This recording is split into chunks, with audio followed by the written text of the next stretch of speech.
Hello, everyone, and welcome to our final stream before Thanksgiving 2022. Happy Thanksgiving, everybody. It is, the year disappeared. See ya. Yeah, it sure did, didn't it? Just like the year disappearing, so did my D10s. It sure did. Yeah, man, that's a bummer. We don't want that at all. Happy Thanksgiving, everyone. We're thankful for all of you. Truly. Really. I bet everybody's kind of saying that these days, you know, like all the content creators, the marketing types. It kind of loses its meaning whenever, you know, Macy's has a commercial that says thanks. Thank you to all of our customers for buying whatever you buy at Macy's. Everyone anymore. changes their Facebook logo to a turkey. Do they sell Levi's at Macy's? It's about the only time. Levi's is still kind of stuck in that old retail paradigm. Did you ever get in that? You can still find them in the mall, you know? Like, what else? What can you find in the mall anymore? I don't frequent most of these places. Yeah, I haven't been to a mall since well before the pandemic, and I'm certainly not going now. I'm trying to think about when the last time I went to a mall was and why. Food court? There's an Apple store there. Yeah, that is why. That's why I was there. I was like, why was I there? Did you get your new laptop? That was when I accidentally dumped a cocktail into my laptop, and then phone support, like, we're gonna need to bring it in, see if we can fix it. Yeah. Bring it in, they take it, and they're like, hey, we'll call you got when... a light buzz off of the... Yeah. We'll call you when we have a prognosis. And diagnosis, I guess, would be... What's prognosis? I honestly don't know. I really it's don't. a word. I'm hopeful that me not knowing is good. Yeah. That I've never diagnosis had a prognosis. Is what's wrong, I think. Prognosis is... How to get what progress. We're going to do to fix it. Yeah. Root word, prog. Prog rock. Progressive house. Anyways, and they said, oh yeah, we can fix that. It's just going to cost about the same as a new laptop. It's like, well, I guess I'll just buy a new laptop. It's an expensive cocktail, huh? It was. Hey, we really are thankful for all of you very much. We've said it on other streams before, but we're relooking at the stream everyday paradigm. I don't think that's going to continue for us. It's kind of we're kind of winding down what was the COVID paradigm that doesn't really make as much sense for us anymore. Not because we don't love all of you, but because we think we can make better use of our time and energy both in this for space. Us and you. Yeah, doing other things. Like, I think, you know, a lot of the produced content that we used to do is also still something that we want to continue doing. And we just weren't able to do it because we didn't want to have a bunch of people in the same room. That's why we switched to streaming. Well, that and a number of other reasons.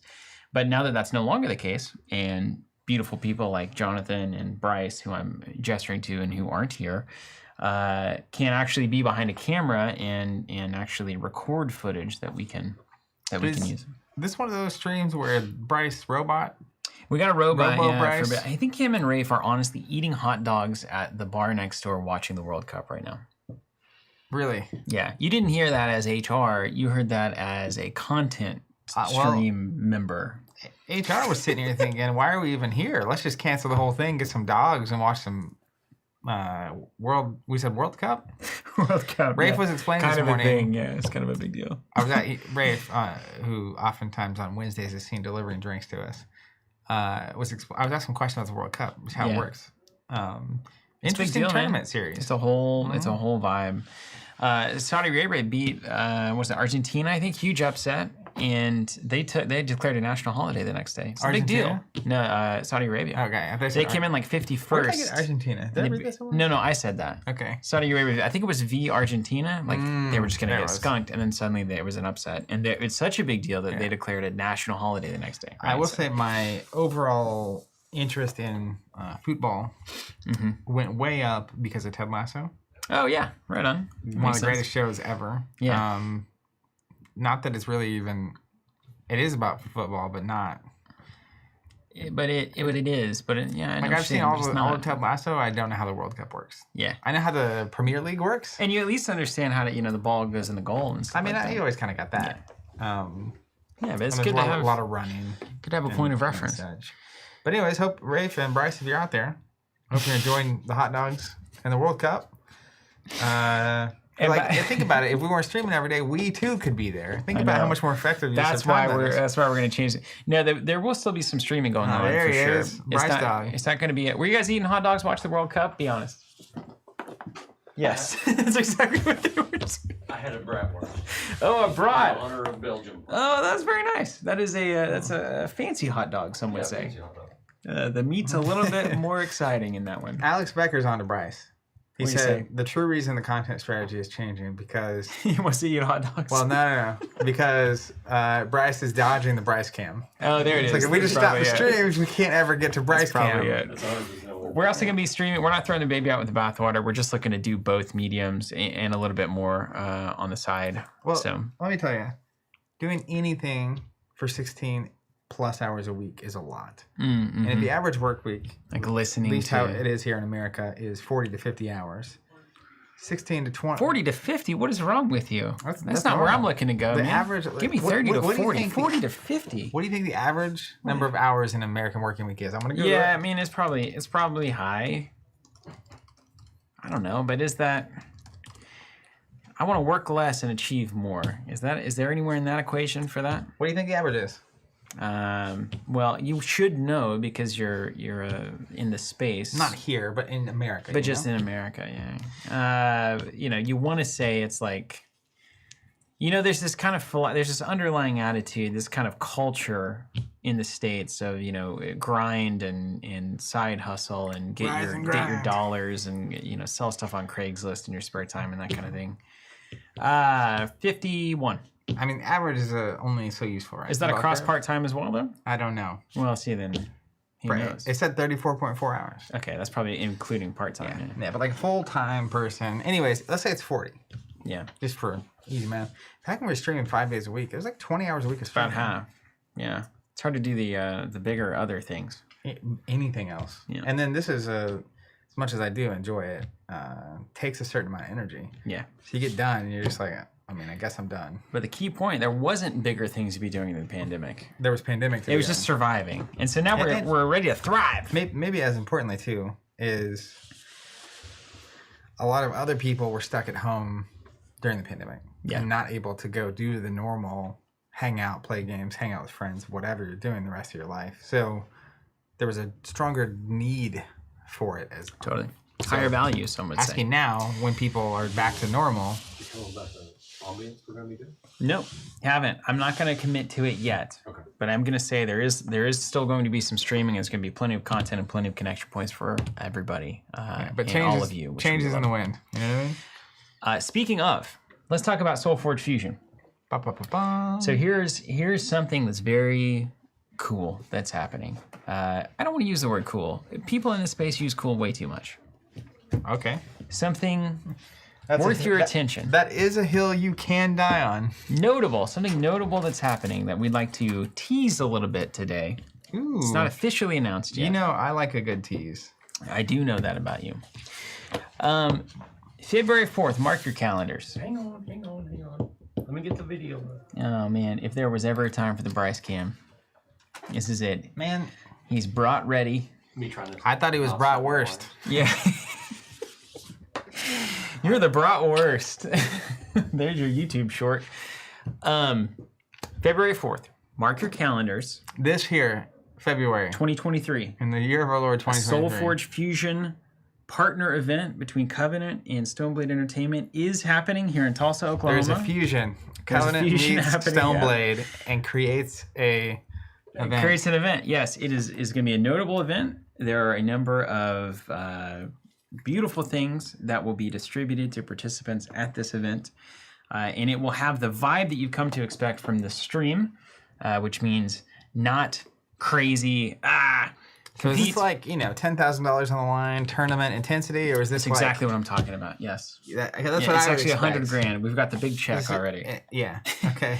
No, here's what it's going to be, Zach. You want to hear? You know what? You know what I'll do? I'll walk you through the day, like just a brief, kind of a brief idea of the day. I'll have you know, in the chat, the unofficial mouth of SoulForge, Shadow himself, says calendar marked. So you're saying that Shadow might actually be there in person? At worst, he's got it marked on his calendar. I do think there might be some attendance from Stoneblade proper, and Shadow may be there. That'd be cool. Can you as maybe head judge and head I know head cool man. This is a train wreck. I know, but we'll come back to the schedule. Can you imagine? I just want to. Wouldn't be streaming if it wasn't a train wreck. If you're watching this now and you're interested in SoulForge, can you imagine? Question of the day. If you've been on our Discord, I haven't done that in a minute. If you've been on our Discord and realized the number of things that Shadow has said unofficially, can you imagine? After hanging out all weekend playing SoulForge, maybe a lobby bar. Maybe you're at a lobby bar. Maybe you're at one of my favorite spots, Kilkenny's Irish Pub, or another of my favorite spots, the Saturn Room Tiki Lounge. Who knows where you are? Heaven forbid you make a trip downtown. That's so far. But Nelly South is right there. It is right there, of course. So you know. That would be a good time in itself. But can you imagine the things that would then be coming out of the unofficial mouth of You can't even imagine. We'd be into set 20 by the time the night was over. Get back then. All right, let me give you a little preview of what you might come to expect from an event. We thought long and hard about this. We've had a lot of conversation about casual, competitive, a lot of great community feedback as to how you can you set the tone, how can you make an event feel a certain way. So it's Saturday, the day, right? Everything happens on Saturday. February 4th. Yeah. So here's what, let's say you're from out of town. You get in on Friday night. Okay. You check into your hotel room. So Friday night chill, no official. Check into your hotel room. Yeah. You come into the lobby to check in, and maybe there's some people. Is there a lobby bar? Maybe there's some people playing some SoulForge Fusion in the lobby. Is there a lobby bar? And you say, hey, I am also a SoulForge Fusion player. And everyone's like, we love it. Let's all hug, or whatever it is that, you know, how it goes. So then you're like, finally I'm with my tribe, you know. Yeah. So it was, and then you come into Saturday morning and you're like, man, I got to get ready for an intense day of SoulForge Fusion. You walk in, you check in. There's somebody like Rafe sitting there saying like, oh, hey, good morning. How's it going, Zach? Our hugs or high fives. Where'd you come from? I don't know. He probably wouldn't touch you unless you specifically gave him permission. Rafe's definitely a hugger. And then you say, hey, here's a box of set 2. A kit, whatever this thing is, the 4 decks. Oh man, this is a Kickstarter. This is a prototype. I was like, it's gonna say on this box, right? Here's 4 decks from set 2 for the first time in the world. Anybody gets to experience. You're saying this is a genuine world premiere? Let's just say theoretically. Did you see the set 2 leak? I don't know where it came from. I just saw a screenshot. It's got this really awesome looking, like wintry, snowy, icy box. Oh, wow. And the one thing I caught outside of a bunch of 10,000 plus unique new cards and whatever is that occasionally a deck's going to show up. You're going to open it and it's going to be all foil. Wow. Yeah. I need 2 foil decks that work well together, you see. That's a new pursuit. That's a next level thing. I don't know if it's true. So there could be an all foil deck in the booster kit that I give you when you walk in the door. You get a booster kit. You're telling me I walk in, I get 4 decks, and this is before the set came out? Yeah, the set isn't even out yet. Yeah. You got set 2 in your hands. This is well beyond a tease. This is just like the whole steak has come out. You might get set 2 in your hands. And then who knows, you might also get some exclusive cards or other accoutrements. Shadow says it's a booster kit. Yeah, it is a booster kit. A display is 4 kits. You might get some special exclusive things that only member or attendees of this event get in the proverbial swag bag, if you will. It's like we have this exclusive Forge card. It's not going to be that. It won't be this. No, it can never be that again. That's a subscriber set 1 exclusive. So then what do? Zach, do you sit down and say, all right, I gotta grind this tournament out now. Let's go. So you're telling me I have to grind a tournament with 4 decks I've never seen before? In fact, no, you don't, because the first thing you're going to do is 8 to 10 a.m. you are going to participate in a free community breakfast hosted by Covenant in the room. We're going to sit down with other SoulForge Fusion players, share a meal. So I get 4 new decks. That's right. And breakfast. And some eggs. The perfect combination of things. So I can open my decks and be excited. Yeah. You can see what everybody else has got at the table. Maybe trade. Can you imagine the buzz in that room? Oh, yeah. It's all these new cards. People can post some pictures online. Like, look what I got. Yeah. You got Someone's going to get an all-foil deck and people are going to be screaming. That's right. And then at 10 a.m., what are we going to do? Hold on, what we're going to do? 2 questions about breakfast. We're going to get some coffee as well. 3 questions about breakfast. Yeah. Coffee? I assume. Great. Yeah, tea? Yeah. I don't know. Does it matter? The actual second question. Biscuits and gravy. Ooh, I'd have to. It has to be. Has to. I think it's yes. And then my third. A potato of some kind. Are there overnight oats? I think there would be oatmeal. I can't speak to the temporal quality of them. Yeah, overnight or that well, morning. if you're an overnight oater, maybe overnight oat them before you get there. Call out to the overnight oaters. Yeah, the OG crowd. We're going to overnight oat them. That's so good. Okay, so you're going to have breakfast. And you know what that's going to do? That's going to be like, you know what? I'm going to connect with all of these players around me rather than just dive into a competitive scene. Back in the day when 2.0 was open, Yeah. we'd host events. The 2019, I think it was, we hosted the Destiny, what was that series called? Do you remember that? Masters? Destiny Covenant weekend? Masters? Yeah, Covenant Masters, yeah. And turned into Covenant Casuals. and then that event would happen on a Saturday, and we would go to breakfast right across the way to First Watch.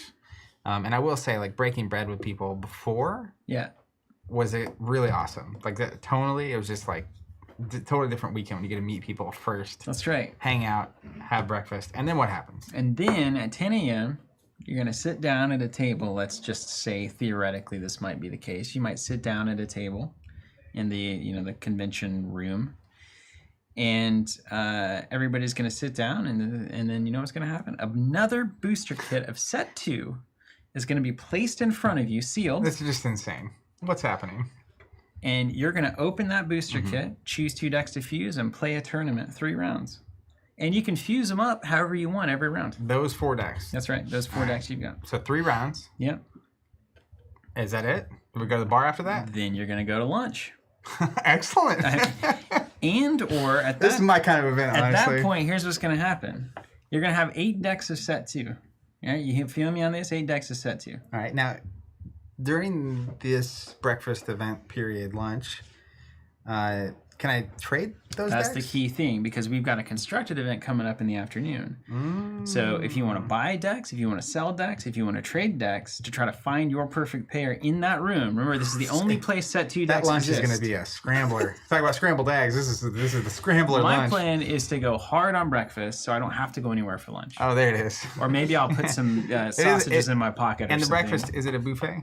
Yeah, it is. Okay. Yeah. A buffet? Buffet. So then you have some lunch, and you can go get food if you like it. It's a long lunch. It's like an hour and a half, 2 hours. Yeah. And then you're going to come back in, and you're going to play 6 rounds of constructed. Using only set 2 decks. Only the set 2 decks in that room. Whoever's got them is going to fuse them and use them, as we say. Okay. And then we'll get down to effectively a top 8.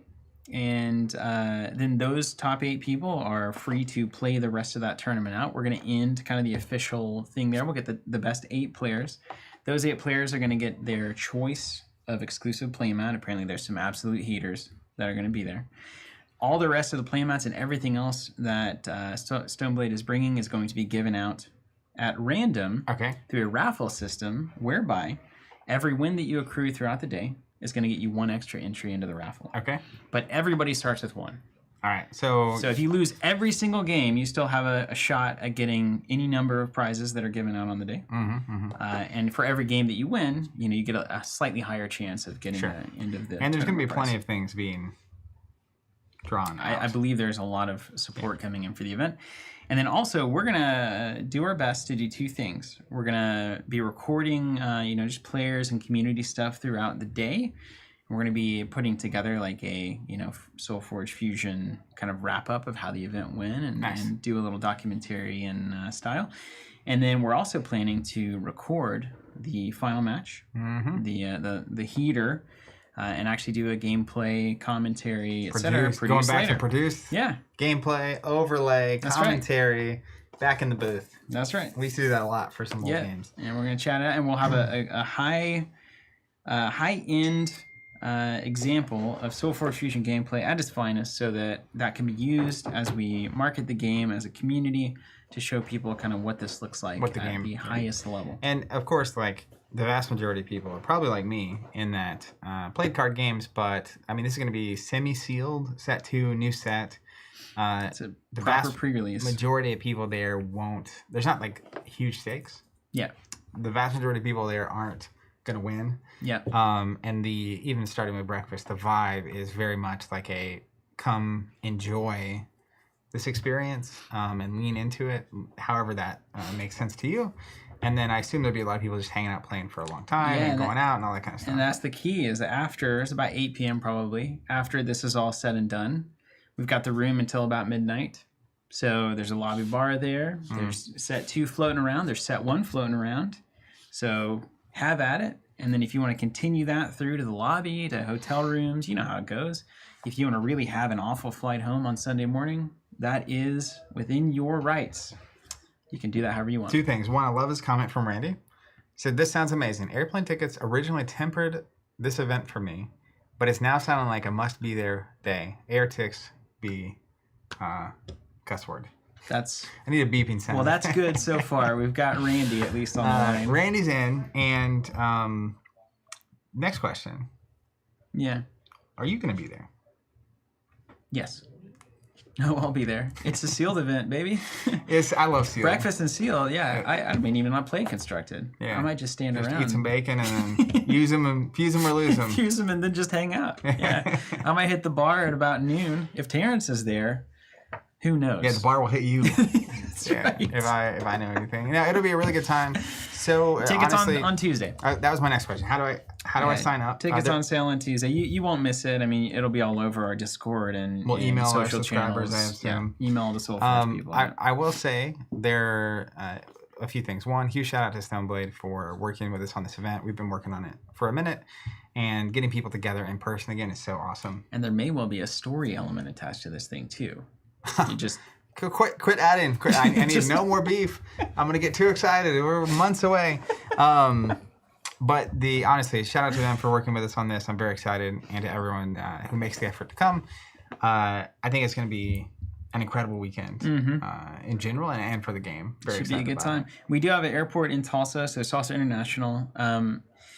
Now it depends on how budget conscious you are. I have actually had success finding cheaper flights into and out of either Oklahoma City or even Dallas, and then renting a car, coming back. It can be cheaper to do that. It's a bigger pain, but if you find a group that wants to do that together, that obviously would split the cost. Also say Tulsa has a hub for Allegiant and Spirit. Yeah. And that's from select locations. So like I know we can get to California and Florida very, very cheaply, direct flights from Allegiant.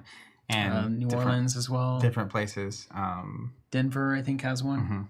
It's like 5 or 10 locations. Yeah. So definitely checking it out. If you're within driving distance, I highly recommend checking it out. What I was going to say as well, though, is there is a finite amount of space at the venue. Yeah, we've got spots. And product at the thing. Hopefully everyone that wants to be there can be. But honestly, at this point, it's so early in this game, I have no idea what the size of this community looks like. It's kind of like MonCon. At scale. Is there like 20 people are going to come or like 100 people are going to come?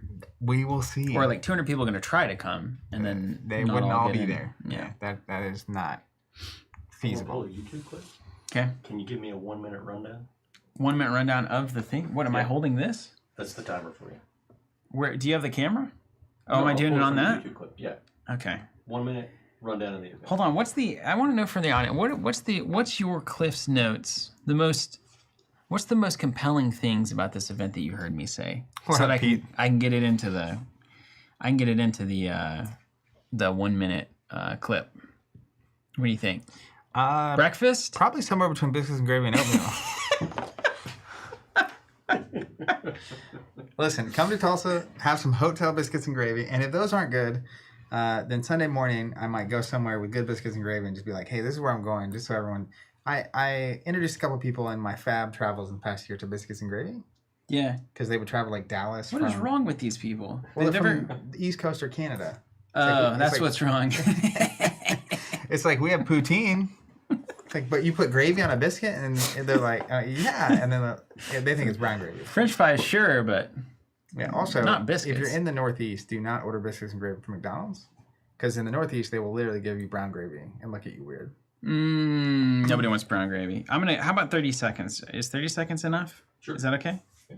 I feel like that's the attention span of most people. Terrence says, hanging with you guys is the #1 appeal. Sanhedrin says, Zach's hair is looking so good. Well, hey, thank you. Pete saying, I make a mean sausage biscuits and gravy. That's right. You can't just talk about it. You got to share it. All right, you ready Sir for Paper this? says breakfast provided. Totally random breakfast. Second Cycle says overnight oats. I think I got 30 seconds. You ready for this?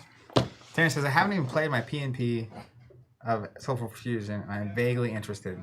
That's right. Beautiful. All right, here we go. Join Zach and I on February 4th, 2023, where we will be playing a SoulForge Fusion event known as SoulForge Fusion Fest. There it is. Tuesday, tickets on sale. We got free breakfast for everybody on Saturday morning. We've got a sealed event with set 2, a pre-release, world premiere, first time touching the cards. We got 2 total boxes of set 2 booster kits given out during the day. We've got a constructed event just of set 2, and we're gonna have great drinks at the lobby bar. Love you all. Yeah, that was 30 seconds. Yeah. Oh, sorry about that. Okay, now what are we doing today? All right, so last week, we were attempting to launch a new web stack. And We got about 95% there. yeah, ran into a brick wall a couple times. Notably, it wasn't our fault. While that was happening, I was streaming solo last Wednesday, going through different SoulForge decks, trying to basically deck build. You did that last week? Wasn't that week before? That was last week. No, it wasn't. Because you were working on the website, Really? right? Yes. Yeah. No? No. The week before. It was a week before, dude. Who's laughing now? That's a man who's just lost a week. And I did. Life turned upside down. So fuse him and lose him. let me find the decks I was keying off of. So I had 2 decks that I was trying to find Terrence would love this game, by the way. an appropriate pair for. This was one of them, I believe. This is a purple deck that's got 2. It's got a Shambler and a Shambling. This deck is the Swarm of Pit Digging, Circe. And it's got a Necrotic Shambler and a Shambling Fiend. Wow, that's the Shambling deck. It's a Shambling situation. So then I found a green deck and 2 red decks that I thought would pair nicely with this Shambler. Okay. Great. So So one of us will play a fusion of this deck. Yeah. And this other stack Ooh, that's a disaster. is stack. a larger stack. It's a stack of possibility. I mean, like This whole game is about fusing or losing, right?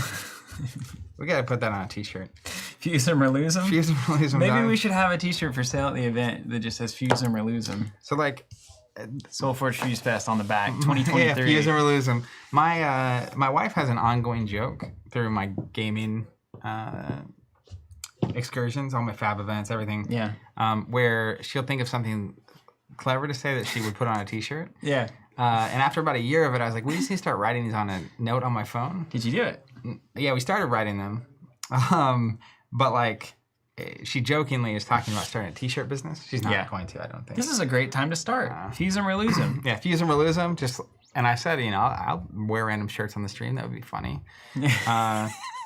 But anyways, that's a fuse them or lose them is a great T-shirt idea. We could design that shirt and then we could launch pre-orders so that we have the right sizes when people show up. Totally. Because like that's the problem with T-shirts is if you get the spread, you end up with 20 T-shirts and you can't sell them afterwards. I mean, we can talk to our friends at Stoneblade and say, hey, you got any set 2 card graphics that might show up on playmats or alt art promos that would make sense to put on a shirt that says Fuse 'em or lose 'em, Fuse Fest 2022.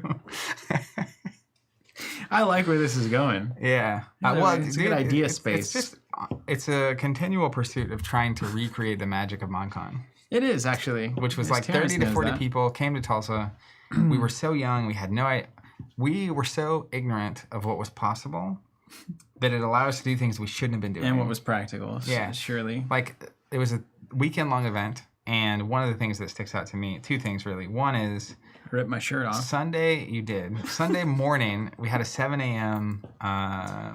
Monday Night Monster. No, Monday. It had Fresh Ground Monster. Fresh Ground Monster. And we made coffee mugs with a custom piece of art on it for Fresh Ground Monster, and then we only gave them to people that showed up to that event. Mm-hmm. But it was like we had like 100 of them. You sitting had to in make the like 100 to make any, and then of course 10 people showed up to that thing. Oh man. Anyways, we did a lot of crazy stuff. We streamed the top 8, and like that was in 2010 from a hotel. The technology for streaming was not what it is today. It's crazy. Old David Carl was in the other room. DC. Will Schick was now the leader of Atomic Mass Empires or whatever. Atomic Mass Empires, yes. Yeah. Or was at least. He's still Simone? Simone became the... He's still... He's the creative lead, I think, and she's like managing the studio with Marvel and Disney and all that. What are you looking at? I'm looking at the chat. Oh, suddenly it's like a shiny object in the distance. Okay, so what is this deck? Because this is like 20 fusion possibilities. So, right? this seems like how I deck build. Just put them in a pile and start. Shift R to turn the robot on. Shift R. Okay. This. That's right, Terrence. DC streaming on Blue. Oh, do we have pops now? Robot is off.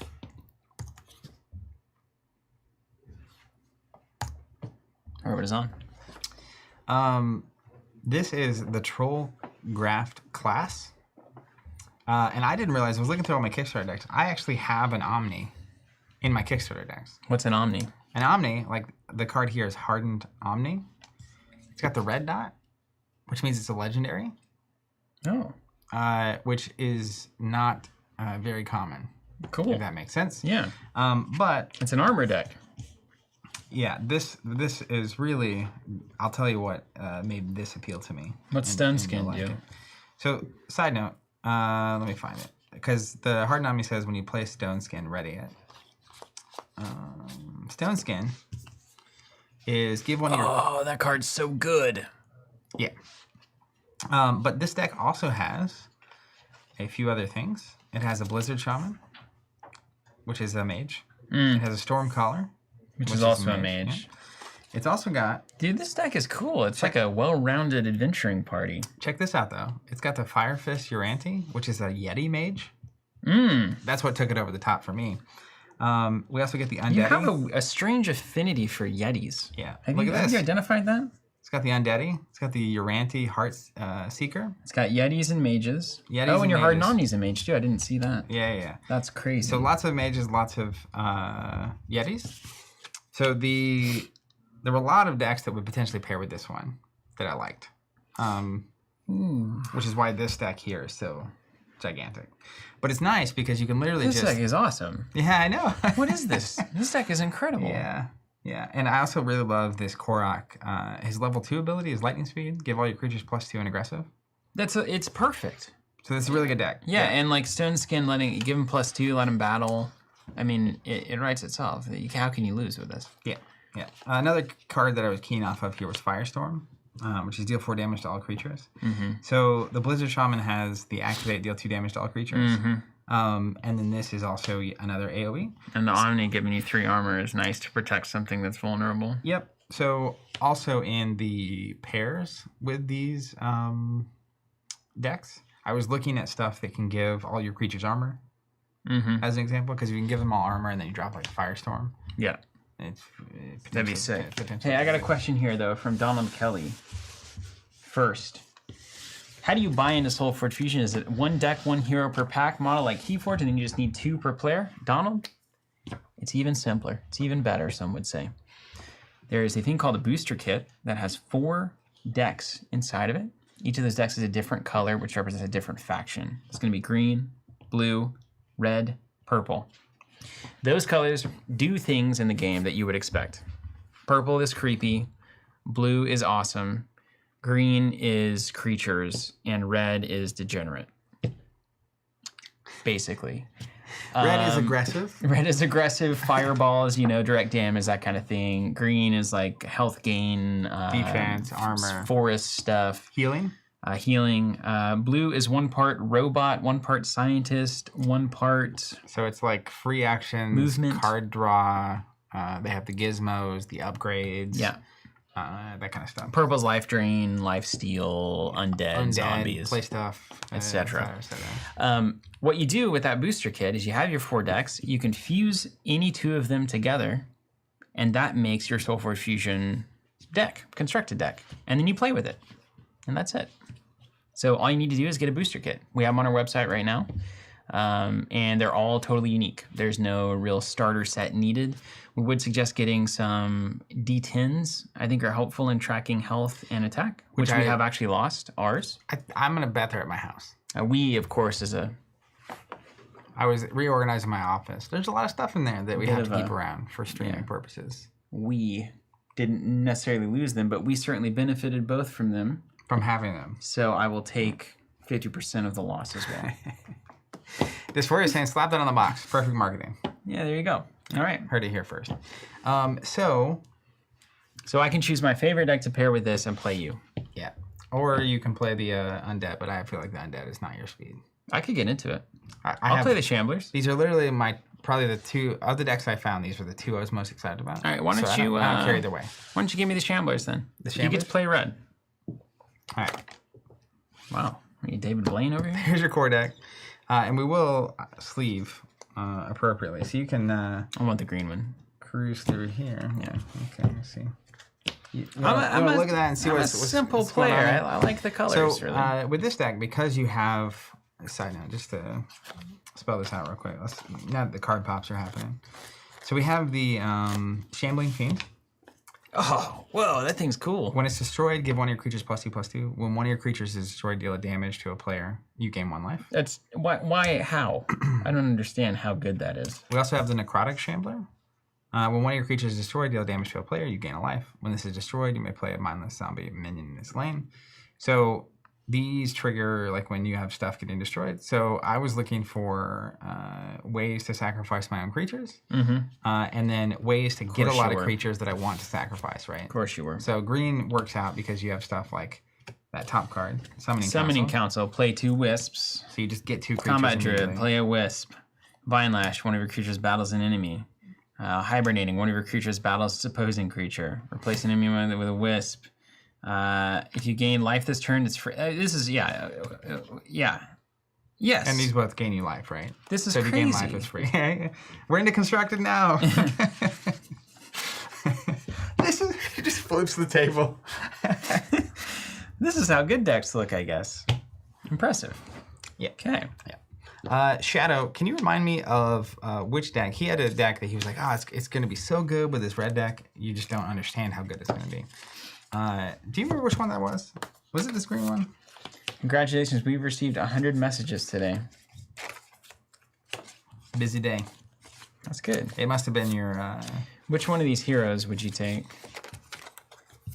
Her level 3 and 4 are probably better. How many spells are we dealing with? I guess that's the first question to ask. Dude, his Aurora's level 2 is Growth Aura. If your creature's +3, you gain 3 life.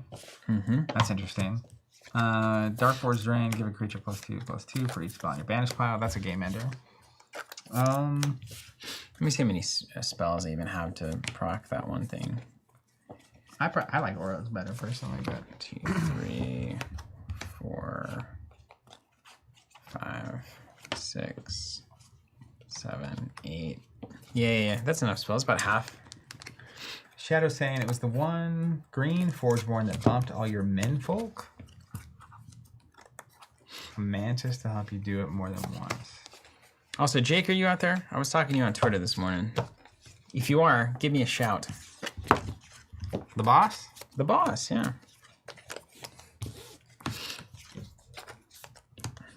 Mr. Command Zone himself. I've heard that's a fairly popular show. The Command Zone? Yeah. The fact that I've heard about it at all, and it's related to magic. Yo, yeah, there you are, Jake. What's up, man? Just wanted to actually connect because I said I would do it on Twitter, and now here I am in the real world. Fulfilling on your Making promise. good on that. It's good to see you. Give a shout in the chat to Jake if you like the Command Zone videos, because he does the production on those. And as we know, the producers and the behind-the-scenes people don't get as much credit as they often should. So, shout to you, man. Doing a great job. Big Boss says I'm a sucker for new games. Yeah, and apparently a sucker for dead games. So he was catching up on dead LCGs. I know the type. I said that might be our specialty. Dead and living? Contrast in terms, I would say. Oh, I think it was this deck with Forge Steel, right, Shadow? check this. Have you seen this card? This turn, give one of your creatures activate. Use your level 2 Forgeborn ability. If you have a spirit in play, you gain 3 life. And you can do that from the get-go.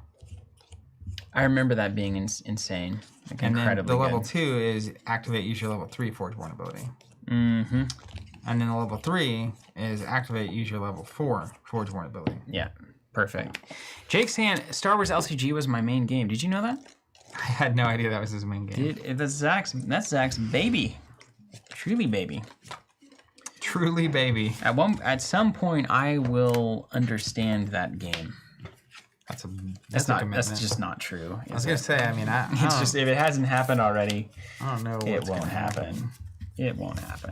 Why am I even shuffling this? I don't understand what I'm doing here. I gotta get my sleeves. All right, a little primer for everybody out there before we dive in. So, SoulForge Fusion is a unique deck game in the spirit of the original unique deck game that you might have heard of, which is Keyforge. So you're going to get decks whenever you buy boosters of the game that are fully formed and unique, and no 2 decks will ever be the same. They have a random distribution of cards, etc., from the given set. You're going to take 2 of those random decks, unique decks, you're going to fuse them together, and that is your constructed deck for experiences like Zach and I are about to have. Now, why is that helpful? Because it simulates more of a early trading card game experience where players didn't have access to every single card and couldn't build the immediate best deck out of the format within the first week, couldn't net deck, etc., etc. So it kind of forces a more limited feel in a card game, which generally just makes the games more exciting, but it still maintains some element of constructed thinking, because you do have to take 2 pieces and fuse them into one. In fact, Jake mentioned the Star Wars Living Card game, similar to how you had objectives that would bring in certain cards, you basically choose 2 giant objectives and fuse them together, and that gives you your deck to play. It's a lane-based combat game, and the goal that we have between us is to reduce our opponent's health to 0. Nothing new under the sun on that one. And we have 5 lanes. In those lanes, we're going to place creatures. Those creatures are going to automatically fight at the end of the turn. They're either going to take each other off the board or kind of fight to a stalemate and reduce each other's health in a permanent way. And then over time, your management of not only your creatures in any given turn, but also the key mechanic of the game, which is the leveling up mechanic, is going to determine who the winner is. The way the leveling up mechanic works is that all of these unique decks have level 1, level 2, and level 3 cards in them. Like when we mention a card like Summoning Council, you'll see 3 versions of that card. What that means is the first time I play Summoning Council, I can play that as my level 1 spell. I'm going to get the level 2 version and put it in my discard pile. Then whenever I run out of cards in my deck effectively, I'm going to shuffle those cards back up and keep playing. So as I'm playing cards, I'm leveling them up and getting stronger versions of those cards into my deck. And that's an important facet of the game, because you might have a strategy that sacrifices the early game so that you can have a very strong late game, because you're playing weak cards at first, but as they're leveling up, they're getting disproportionately strong. And then at the late game, you explode and your opponent can't do anything because they've been playing this kind of tempo early game thing the entire time. So it's a fascinating mechanic. This is based on an old digital card game called SoulForge, one of the early ones, pre-Hearthstone. I think it was pre-Hearthstone. Yeah, I think it was the first like fully digital card game. Yeah, and besides like Magic Online or whatever. It is a fascinating game because it scratches all of the itches that I enjoy about trading card games, but without a lot of the overhead processing and without the fatigue that comes with a game like Flesh and Blood or like High Level Magic, these kinds of things where you have to really it's a really hard puzzle to work, and it's intricate and complex in the decision trees that spin out. Somehow that is still true for SoulForge Fusion, but the choices are so simple and immediately satisfying that you don't feel like you're 20 steps into your opponent's next move before you can even decide what to do. Take 2 actions on your turn. There's no resources to manage. You just draw 5 cards, play 2 of them, and we will eventually see who wins. Very simple, very beautiful. It's the right balance. What do we say? What is that old thing that people talk about? Easy to learn, hard to master, etc. Worth noting, DM Armada in the chat. What's up? What's up? Another great content creator in our midst. Says he hasn't had a chance to check this one out yet. What's the best way to give it a try? Buy a booster kit from our website. If you couldn't hear him because he's talking to the ground, buy a booster kit from our website. You just need one. It's four half decks, basically. You can combine any two of those to form a deck. It's enough to at least try the game. If you buy a couple, you'll have a lot of options. Yeah. What else? What else might you start with? Watch some. We got some videos teaching it. You can learn how to play. You're a smart young lad. You can learn how to play from this video as well. And yeah, so you get 4 decks in a booster kit. That's like the lowest common denominator product. That's the kind of smallest unit of sale. And then you're going to take 2 of those decks in your booster kit. You can fuse those together, so shuffle them together effectively. And then the other 2 you can give to somebody else. They fuse those together, and then you play. They have created, as someone else mentioned, they have created a nice TTS mod. Yeah, so if you want to try it, you can always try it on TTS for free. Yeah. So, and how many do we recommend? So, like a booster display has 4 kits in it. That's like your standard booster box of Pokemon or Flesh and Blood or whatever. It's about $120 MSRP. Mm-hmm. It's going to come with 4 times 4 decks, so 16 decks, and you can fuse any decks that are not the same faction. So you're going to end up with 4 green decks, 4 blue decks, 4 purple decks, 4 red decks. And then you can take all of those decks and you can fuse them however you want, which is kind of what we've been doing here. And it's been just a phenomenal experience. If you imagine you have one red deck that you like, you can fuse it with 4 different greens, 4 different purples, and 4 different, the other color that I missed, blues. And that is a tremendous number of decks you can create just out of a box itself. And even just out of a couple of booster kits, I mean, when you have 8 decks and 6 options to pair with every single deck in that thing, you know how exponential numbers and stuff work. Yeah, I feel like... and get some D10s. We recommend some D10s. It's really helpful. A we single misplaced ours. Display is a ton of different deck pairings, like crazy amounts. So if you're into the game, I think that's a good like basic unit to start with. But even if you just want to dip your toes in and try it, 1 is enough to see how you feel about it. Terrence, a game so simple, even Terrence can learn it. This game you can learn in 1 play. If you have tabletop experience, 1 play you get it. If you showed up to the event, the Fuse Fest. That's right. I could teach you that morning. I think you could learn over breakfast. Yeah. And you would definitely learn in that sealed segment up front. That's part of why we're doing it that way. If you own nothing, you can show up, you get decks handed to you, you can learn a little bit over breakfast, play that first couple of rounds, know what you're doing, and then play in the event proper. You're going to see the most ghetto tracking dice system that you've ever imagined. Now, is there a deluxe starter or something that they're still selling, the SoulForge folks are still selling with the D10s, or was that was exclusive Kickstarter? That was a Kickstarter, yeah. You know what you should do really is you should just buy a set of... Do people sell sets of D10s, or do you have to buy them in the weird... bricks of D10s or whatever. Find a color you really like and just do it. Nyarlathotep.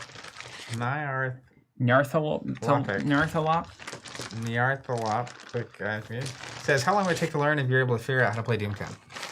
Oh my gosh. Compared to Doomtown, this would be like in 2 seconds. Riding a bike. This would be like riding a bike, yeah.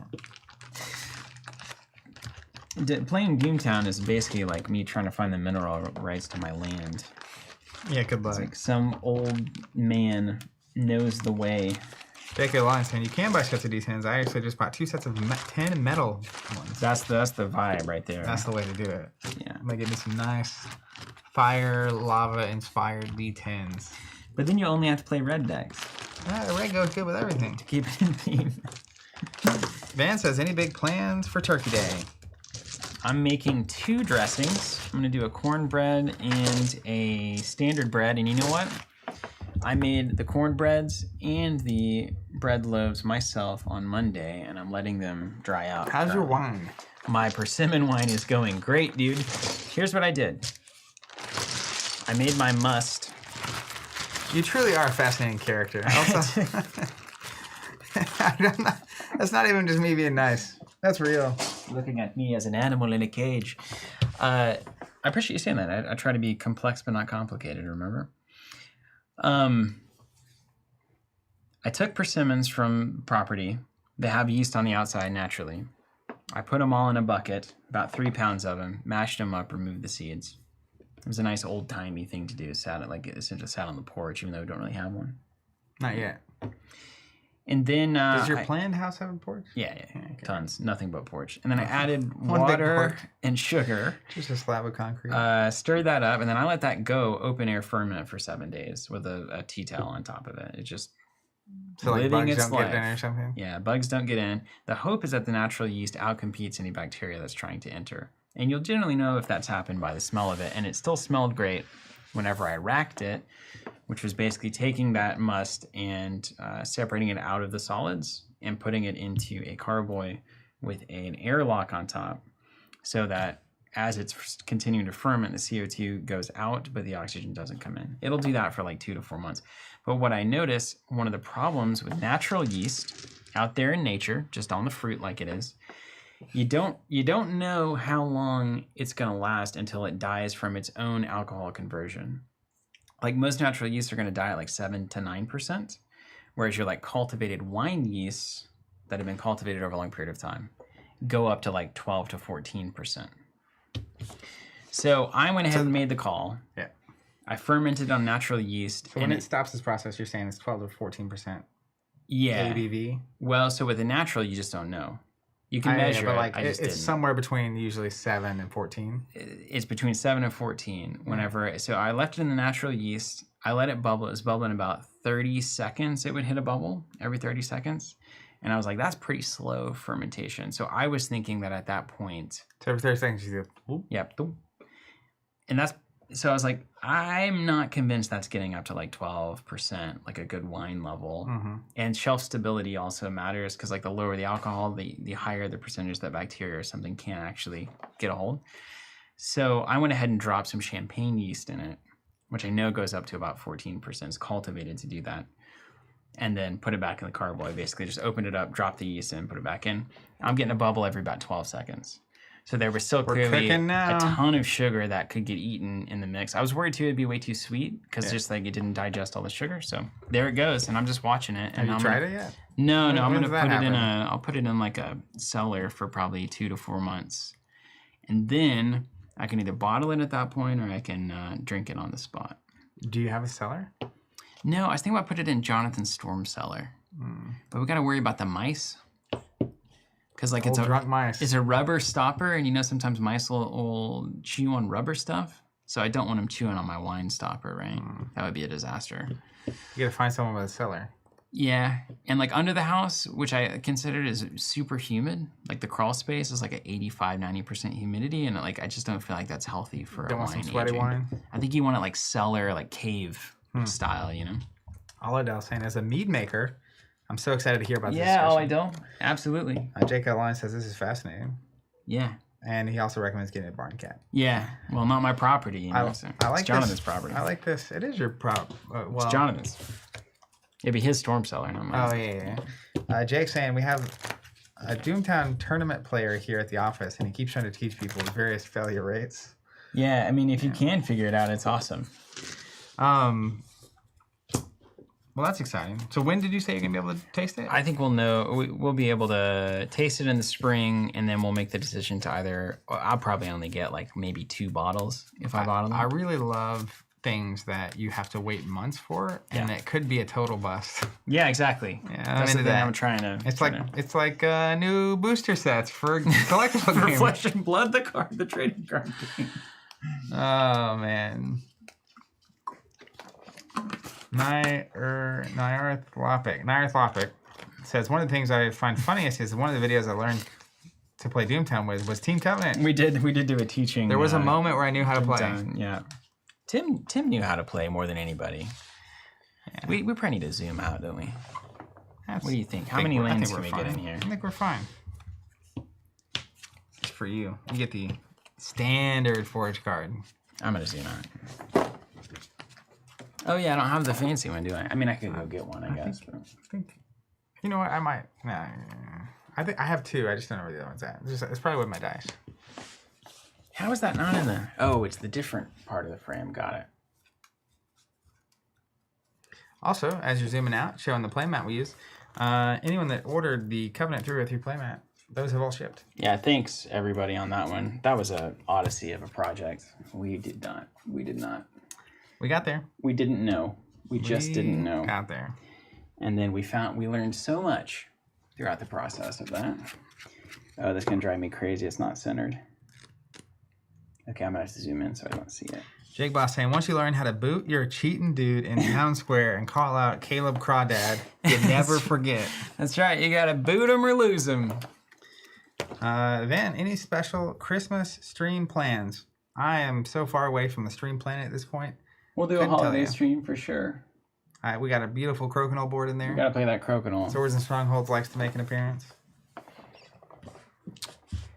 Okay, we got Oros on the table. That's my hero. You get each deck has a hero associated. You can choose one of the two whenever you're constructing your deck. If I say the name, the assembly who became whales, it'll show my Forgeborn, so I don't have to tell you all about it. Let's just see. There he is. Look at him. Beautiful, beautiful. We're going to sleeve him. Yeah, J.K. Longs, that's exactly right. I mean, we're in a tiny house out there, but just having land, you can just find places for stuff. Damon Hart, you are my hero, Steven. Awesome. I don't know why that is, but happy to be your hero. Have you met you? All right, you ready to start? Mm-hmm. Who gets the forge first? You want to roll for it? Yeah, sure. High roll gets the forge. Wow, that dice is moving, wasn't it? Interesting choice. It's my Reinhard die. Nailed it. All right, I'll go first here.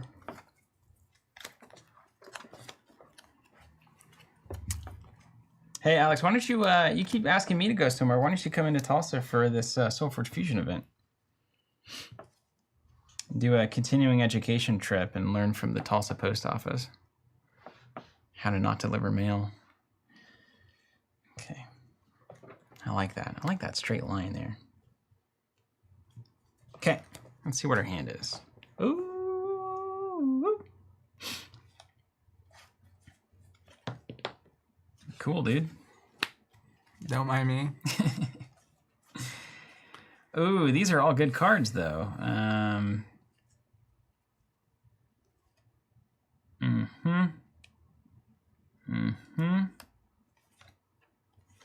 Ooh.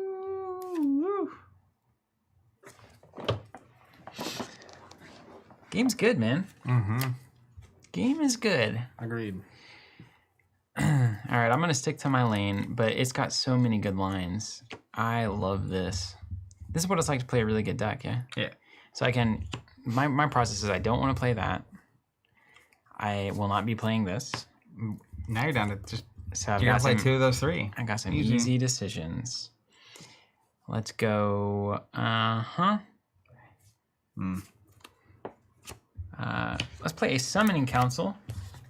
So I'm going to go get my level 2 Summoning Council. I'm going to put it in the discard pile here. Process. And then I'm going to resolve it. Play up to 2 Wisp minions. You got your minions? We got minions somewhere? I got a stack of minions. And we'll have middle of the table right here. I'll just make it easy for it. Now I'm the first player, so they're going to come in on the front line. We'll do a Wisp in the middle. Just to make it easy. And then let's define the outer edge as well. Wisp to the right. And this is now banished. One thing to look for too, so like I've got Oros, I guess I should pull that up. The Warriors of Wagyu. We've seen this deck a lot. Got this Dark Forge Drain. It's going to be +2/+2 for each spell in my banish pile, so I kind of do want to play spells a bunch. Yeah, a lot of spells. A spell that gets you 2 creatures is good economics. That's a 2/2, man. I feel like dice aren't needed on that one. Yeah. Okay. But I forget you have a really good deck too. I do have a really good deck, yeah. Yeah, I sure do. What does that mean? Can you flip your forge? Oh, yeah. The Noir version? Yeah. I'm going to play... Is this the middle lane? This is middle here. I'm going to play the Blizzard Shaman. He is a 3/4, and he has an activate ability, which I will be using. What is it? The activate ability says... No. Deal 2 damage to all creatures. Oh, that is such a bummer. So I will go to 1 or to 2 life here because he affects himself. And then I'll do 2 damage to both your wisps. That's so good. I almost didn't do that first because I was like, oh, I'll damage the other creature. And I was like, well, if he has something where he needs a creature to like sacrifice or whatever. So check it out. Check out how crazy that line then becomes. Don't you hate it? Yeah, so like you have the Necrotic Shambler. One of your creatures destroyed, deal damage to a player, gain 1. Mm-hmm. So I don't want to play this first, because then if you remove the Shambler with a spell, my Wisp, what's the point? Mm-hmm. But if I do play the Shambler first and you don't remove it, and then I Wisp up, this play gets way bad for you. Oh, yeah, because they'd both be destroyed. Because so they would would do 2 to me and gain 2 life. Yeah. Yeah. So I don't even know if the Shambler is the right play anymore, given the reality of that. But you kind of have to get the level 2 version in, but he's going to immediately die to whatever it is that you play to counter him. I will definitely play something that counters him. So that's a 3 damage thing there. Mm-hmm. But he's in the back row. Yeah. So he's not going to attack you this turn. Dang. That is a bummer. It's a bummer, man. Oh, yeah. Hold on. That 2/3 is going to perfectly counter my Shambling, man.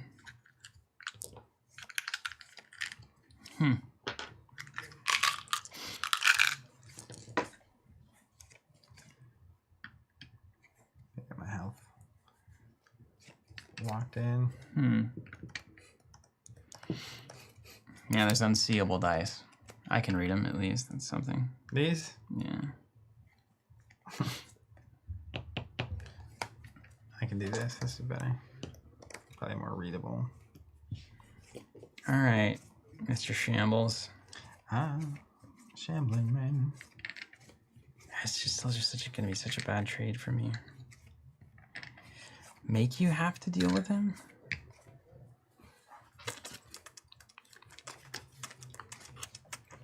All right, let's do a stampeding polymorph over here. Deploy, I can replace an enemy minion with a wisp. I'll go ahead and do that. Go from a 3/2 to a 2/2, I suppose is okay. And you know what? I'll go ahead and put him. I'll make this happen. I'll remove it from the board as well. Let's get a stampeding polymorph. He becomes a wisp? Yeah. Let's get you one. Here's one. He's here. Well, thank you. Thank you very much. You played into my trap. You needed a wisp, huh?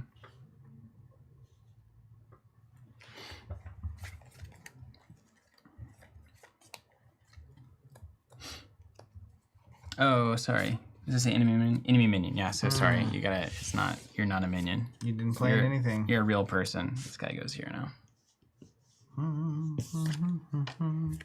Okay, and he's a 7/3. Yeah. With breakthrough.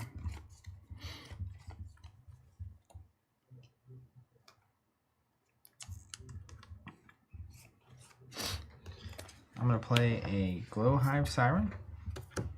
8 life. When I play it, I gain 4 life, and it gains attack every time I gain life. So it will be 4 attack. That is a great answer. Some would say the perfect. Well, it's a perfect now. Next turn, if it's 1 health and you break through, I'm gonna leak. But Well, he's gonna die. Yeah. Okay. Resolve combat. Resolve combat. My back row doesn't do anything unless they're attacks. Yeah. They attack. I go down to 1, and then you need to upgrade that thing. That is a great answer. So bad. Discard any card you didn't use. Flip the forge. If you become the active forge, your creatures move to the front row. And then you draw back to 5. Yeah.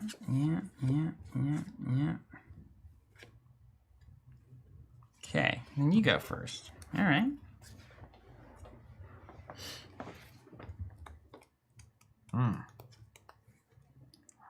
Interesting.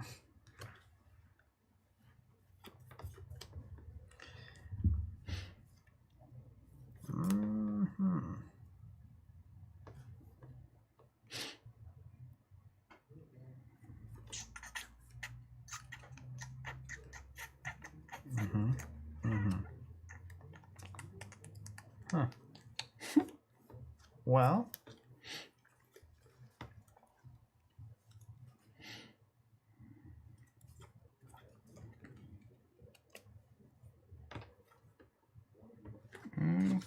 Yeah. I'm gonna play a camouflage Batterhide. It's nice. He's 5, 4. Switch these actually. Yeah, your ability didn't do anything though. Yeah, but he does have stealth. You fool. And let me get the upgraded version of him. You fool. Over to you. Okay.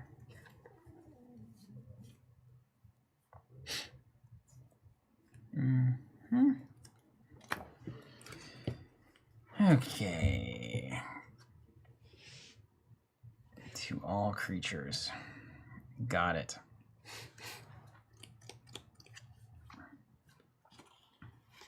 Let's play a combat druid here. You missed my middle lane.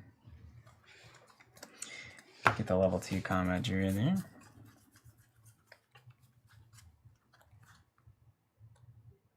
Yeah.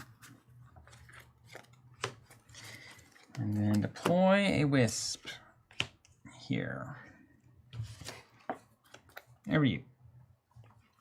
Sometimes I feel like I just keep drawing perfect. Sometimes cards. you do. It does happen. Which one is better? Yeah, Dan, I hope you come in.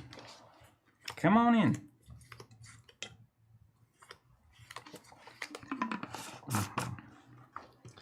I will play Ice Storm. Deal Okay. 4 damage to an enemy creature and 2 damage to enemy creatures adjacent to it. That's what I said. Interesting. I wish I was like, I put all my stuff together to force that interaction. That's fascinating, isn't it? But here we are. Over to you. Okay.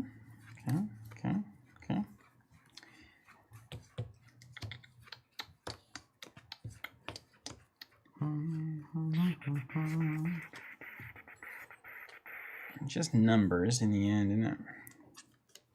Can you give me the minion pile? Just to see. Danny is saying, does anyone know of news on the UK release? Just to take a look. I don't, but I do know it was delayed. Unfortunately. Okay. That's not ideal, ultimately. Okay, I'm doing 7, 8. We got. You just got stuff. All right, let's play Nom Nom. It's a level 2. We'll give this guy -3. And then we'll put a zombie here. Nice. Good play, good play. Resolution? Yep. Take 5? Yep. Oh, I guess we need health, don't we? Yeah. We'll destroy each other? Yeah. Yonder? Okay. This story says, last I heard that was December 8th, but not holding out hope. Van Sand, seems that foil deck thing is for real. That's, Cool idea. That's a great way to make a splash with set 2. Very cool. We didn't even know about that. Yeah. So I lose 5, yeah? Yeah. Yep. All right. 8, 9, 5 times 9. Al Jones, I'm not know can be such a clutch play sometimes. And then the Forge will flip back to you. Yeah. And we're on to the last round of cycle 1. Woo, here we go. It's funny, these good decks actually have cards you like always want to play. Isn't that something? It is indeed something. That's what you want. Mm-hmm.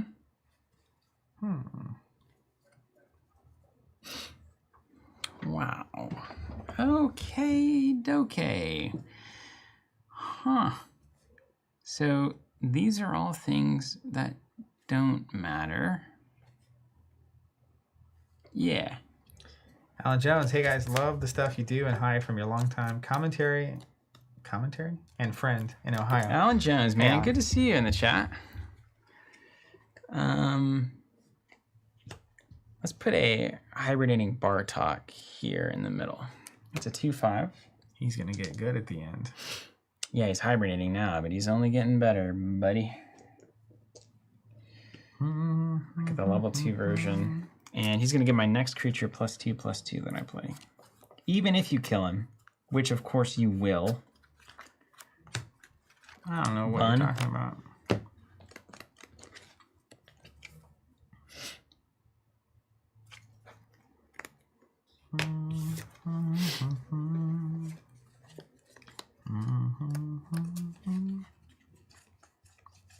Van, do you know the events going on?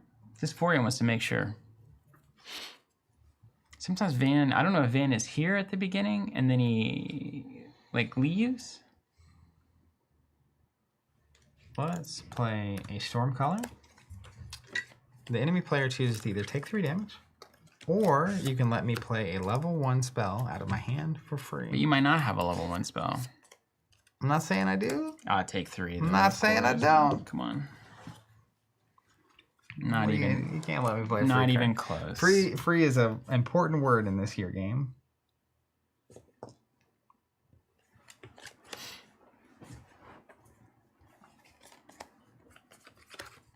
Okay. Okay. Huh. All these cards are good. All these cards are good. All these cards are Josh good. Clark, should beginners use SoulForge playmats? That's really up to you. It's helpful. I It's like helpful. using them. It's just not conducive for the stream, like the way our table's set up. Stealth means I'm not. The back row doesn't block, but the front row does. That's right. Yeah. Okay. Well, let's try to make a trade. We'll go Broodfang here. It's going to come in with +2/+2 because of my Bartok. You're trying to bait me. And so it's coming in at a 5 and a 7. But I will not activate the ability. That's my last action. I would love to be able to, but sadly I cannot.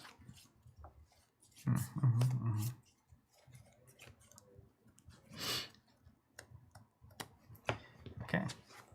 I need to go get my level 2 Broodfang. I'm going to play a Uranti Heartseeker. I want to say Heat Seeker. He's a 3, Good trade. 6, and he has an activate ability, which I will use immediately. Give another creature +2. That's right. So we'll pump it up to 7 here. And then in the round, Resolvies. yeah, these nuke each other. How much did that guy do? He does. This dude did 2 to that guy. Yeah, and then this thing's in the back row, so it will do no damage. Discard, that's our 3rd cycle. So we will take our discard pile. Make sure you got 15 cards. 3, Yeah, 4, 5, should be 6, 20 7, 8, total. 9, 10, 11, 12, 13, 14, 15. I didn't see my my second Shambler in there. I didn't see my Omni. This will switch. But I lost a lot of health, and you have 2 things on the board that you absolutely crushed me on the first cycle. I won this first cycle exchange, and I gained 4 life. So I lost 8 life, you gained 4 life, and you got 2 bodies. Horrible. But after that first turn, it was. Yeah, I literally I had all dead plays on that. turn 1 and 2. So bad. Was like a clutch exchange for me. Mm-hmm.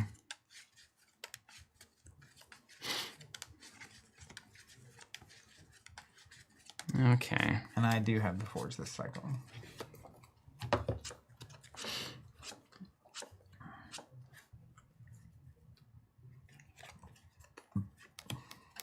Okay. We've got a plan. Yeah. Going second is a huge advantage, I think. Alan, you liking SoulForge? I assume you're playing, it sounds like. Looks like. Going second is a huge advantage. Yeah, I think so.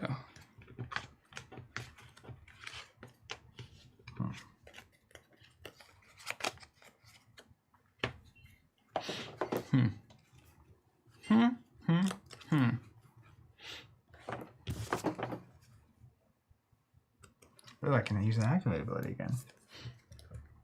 Mm-hmm. Interesting, interesting.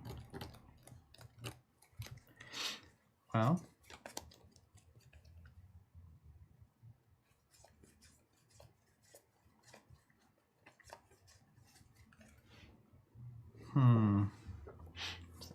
All good cards. They all good. They're all so good. Interesting, interesting. Well, well, well. Look at what we have here. I think I've got to play that.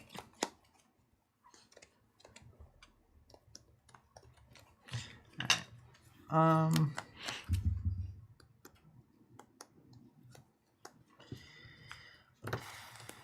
I'm going to play level 2 Stormcaller. Deploy, you either take 7 or let me play a free spell. 1 or 2. I don't think you have any level 2s in there anymore. Hard to remember. In here? You can tell. No, just in your what you leveled up last cycle. This is what it is. That's everything you leveled up? Oh, Yeah, right. It's all the events that I leveled up here. Right, so right. The only one I could have is a level 2 Ice Storm. It's level 2, but all my level 1 is still All right, you get a free spell. Let's see if it's worth more or less than 7 damage, which is actually, I mean, it's a good question. It's a lot of damage. I don't know what the average... Okay, I'm going to play a Forge Seal, level 1, which lets me use my level 2 Forgeborn ability. Mm-hmm. If I had a Spirit in play, I would also gain Good. But I'm going to give 2 things 4 armor. You're going to use it immediately to activate something? Yeah. One of my creatures gains activate. So I'll give this creature that ability. I'll activate. Here, use a token on that. Tapping in that game is disgusting. Let's use these. For exhausted. Yeah. Or some more Keyforge stuff. Those look great. Yeah, they really do though. So that's the I've activated thing. I'm gonna give both my Stormcallers the armor. Okay. And I'm gonna activate here and give this thing +2.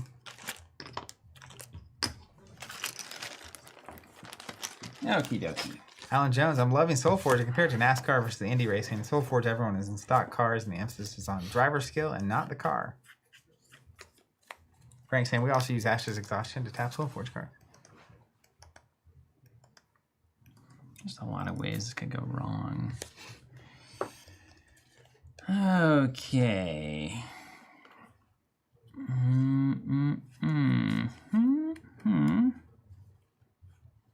Okay.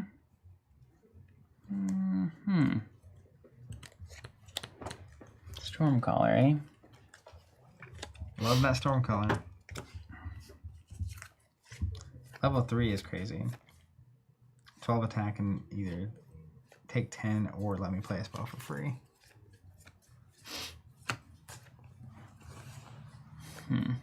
We has the beef. So we could trade there. Jake says we should use a focus token plus. Yeah, no joke, man. That's so funny. I still die every time I see that video. Okay. Worth mentioning, if you've been with us since the beginning, and we're out there salivating over breakfast like me, and sitting there for a while, don't forget to hydrate. Because as we all know, you hide your brain, you hide your life. It's true.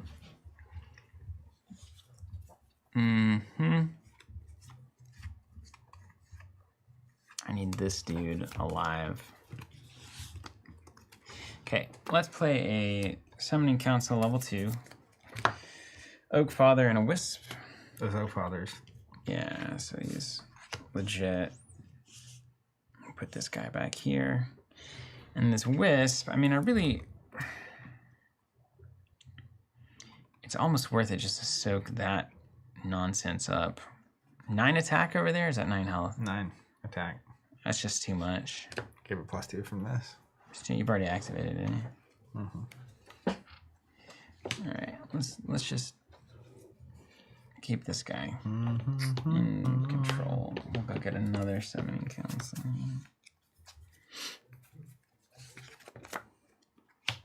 3. Level 3, I summon 5 Oak Fathers. Really? No. Wow, that seems good. Real good there.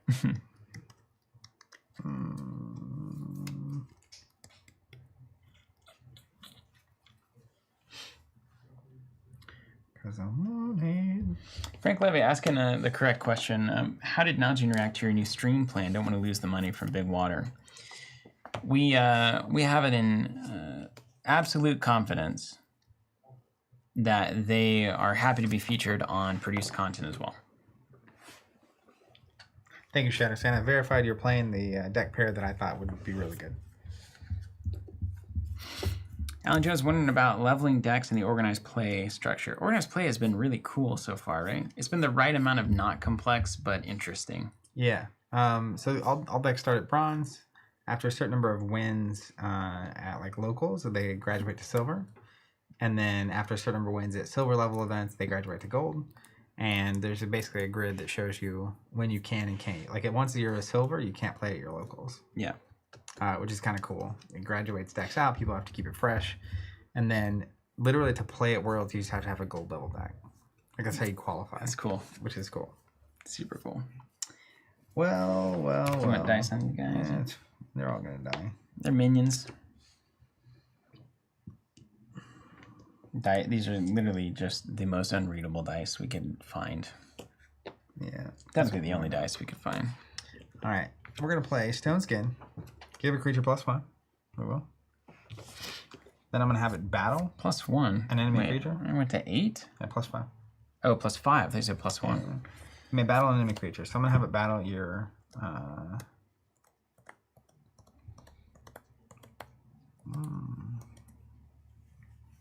your Wisp. No, Okay. let me think about that. So if I technically hit your Oak Father, I go away, but then I have 2 armored up beefers. No, we'll go right there. Okay. So I'll take 2. Upgrade the Stone Skin.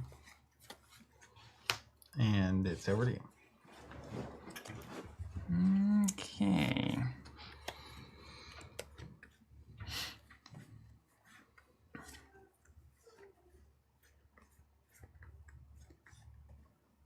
Okay.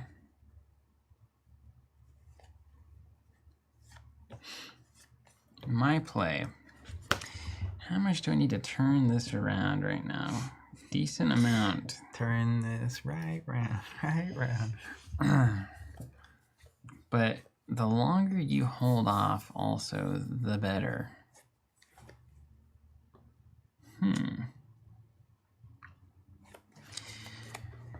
Okay, I feel like I do have to turn this around. I'm gonna play a Broodfang here. I'm gonna activate it. One of my creatures was destroyed. So give a creature -5/-5. So we're gonna give -5 there. And -5 gets through Gets the through armor. And then I'm also going to go ahead and use my ability, as much as I don't want to. Chris Hodeback, any idea if there will be holiday tokens this year? Yeah. Pretty good idea. Yeah. What did you say, Monday? Monday, yeah. Cyber Monday. Monday. All right, give my creatures +3. So that's going to be, this guy's going to go to 11. This guy's going to go to 11. Using your ability. Yeah. And then I'll gain 3 life straight up. You turn this one right around. I at least got back in. You still haven't used your level 1, have you? Mm-mm. Your level 2, either. And then I'll gain 3, so go to 5. All right, end of round. End of round. I do 8, and I go away. Yeah, so I'll go to 3. Boop. I do 9, and then I go away. Yeah, and then I've got breakthrough. You've got 7, so you take 1. Or is that only on the offense? I think it's only when I'm aggressive. Yeah. So I take 9. Yeah. Go to 2. Van saying, can you tease what holiday tokens we can look forward to? The Forge passes to you. Yeah, it's pretty much everything. Only thing, Arkham, we're still working on the Scarlet Keys stuff, so we didn't get any holiday stuff done for Arkham. And we do have some Netrunner stuff. Fab, Keyforge, Champions, pretty much everything else, I guess, that we have The rest of the business. lines for. Yeah. All right. Swing. Let me get my, before I get out of here, I gotta get my level 3. We got to make the business happen. It's funny how much this game has just prevented me from playing shambling things. I'm Crazy. doing my job. Just been so behind. J.K. Rowling's all about all the Arkham things, always. Thank you. Yeah, great. Yeah. We're Scarlet's should be close. Is Scarlet a part of that or separated? It's separate. No, we weren't able to get that done in time, sadly. Yeah.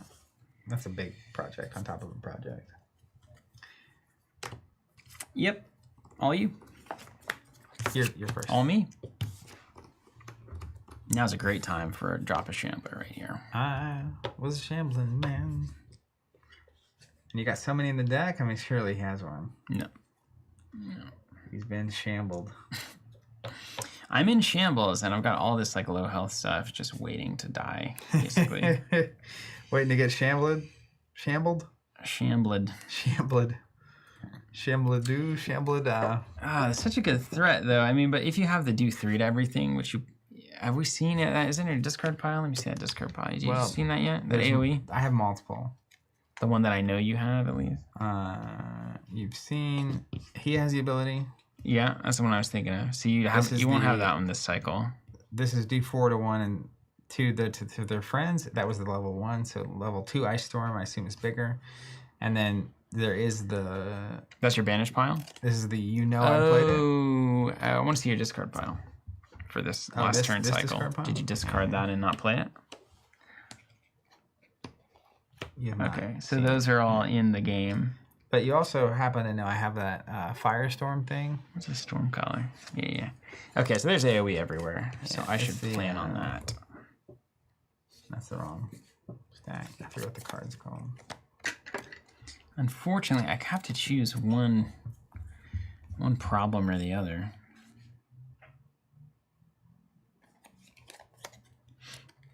Firestorm is literally the name of the card. That is the AoE. True all the board AoE. Alan Jones, you guys remember those amazing L5R wooden rings that you made? Any idea of doing something ornate and special like that for SoulForge Forge token? He asked with bated breath. Nothing currently. Yeah, that promo is pretty sweet. Yeah, it's here. That product was intensive. That was intense, wasn't it? And because of that, it was expensive. Yeah, intensive and expensive. No current plans. Yeah, look at that beautiful card.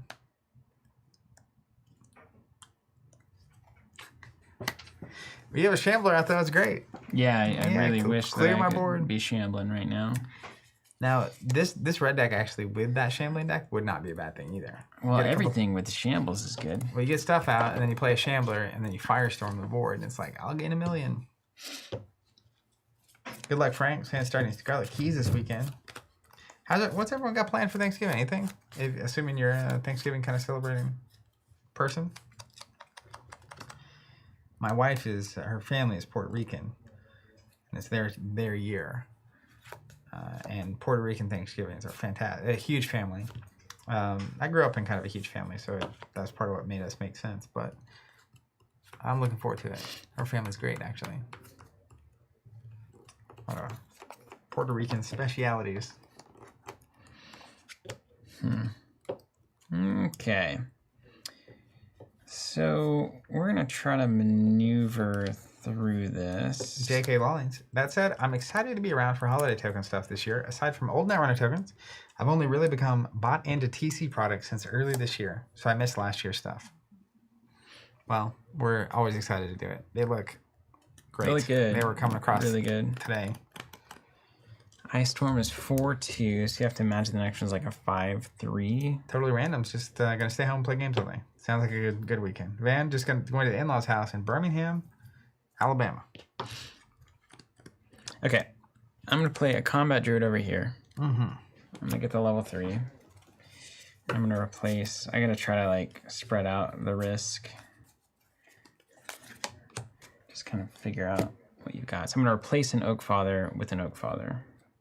So pump him back up to 8. And then he's going to be a 5/5.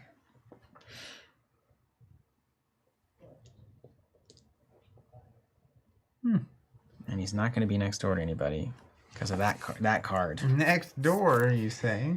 Yeah. How do I play Marvel Champions and Transformers TCG with my son and nephew? It's cool. Nice. Blast from the past. Old Transformers TCG. That was an interesting game, wasn't it? It felt like it never really got to its fully realized state. It's kind of always in a weird spot.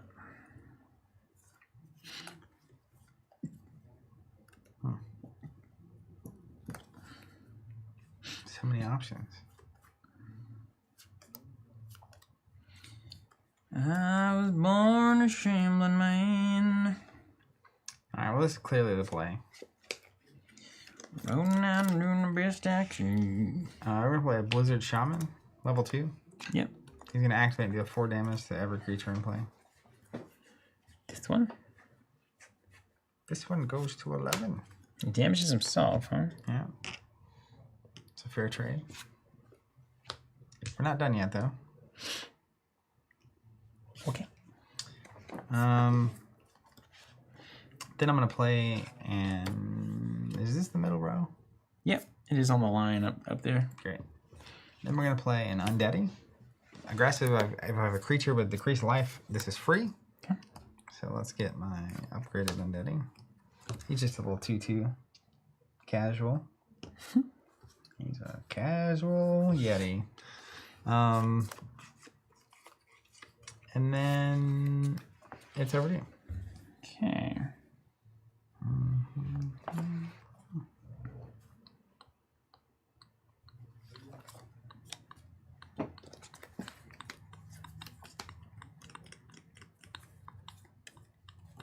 Alan Jones, growing up in Louisiana, I always like a good Cajun fried turkey. I've never had fried turkey. Have you? No, it's supposed to be one of the more dangerous things you can do in the world.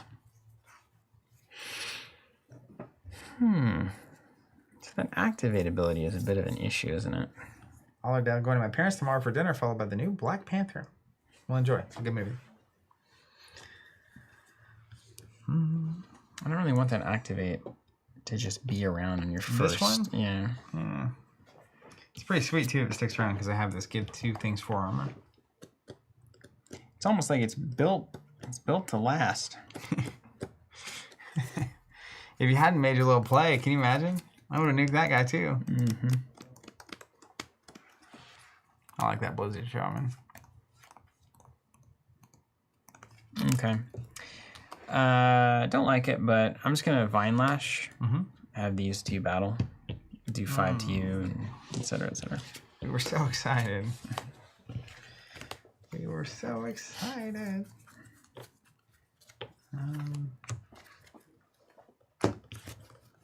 This seems good. We'll play a level 2 Uranti Heartseeker. Every time I say that, I think of Lloyd Christmas from Dumb and Dumber saying Chianti. Like the wine? Yeah, a nice bottle of Chianti. He's a 4/8.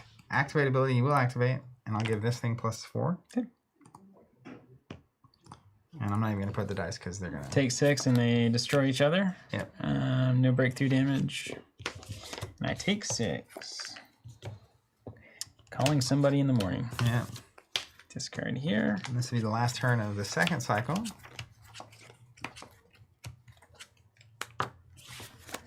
And I go back to passive, eh?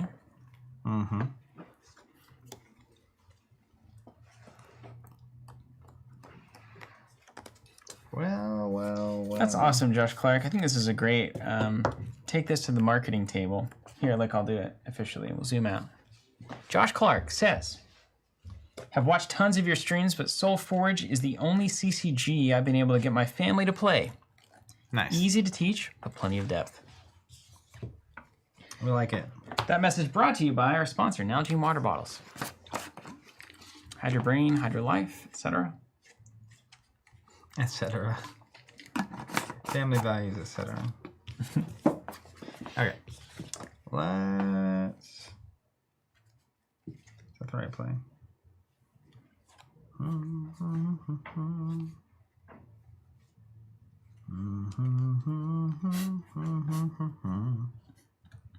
I gotta use my ability here today. Yeah. I'm gonna play a Shroud Thorn Splicer. He does have a deploy ability that I will not be activating. Oh, okay. We're looking for his upgraded version in a minute. But I will trigger my ability. And we will give these lads 4 armor each. There they go. There they go. There they are. There they are. There they are. I think the preferred amount of spells depends on the deck, honestly. If you have things that trigger off needing spells, obviously more spells, better. And the quality of the spells is relevant to that equation, too.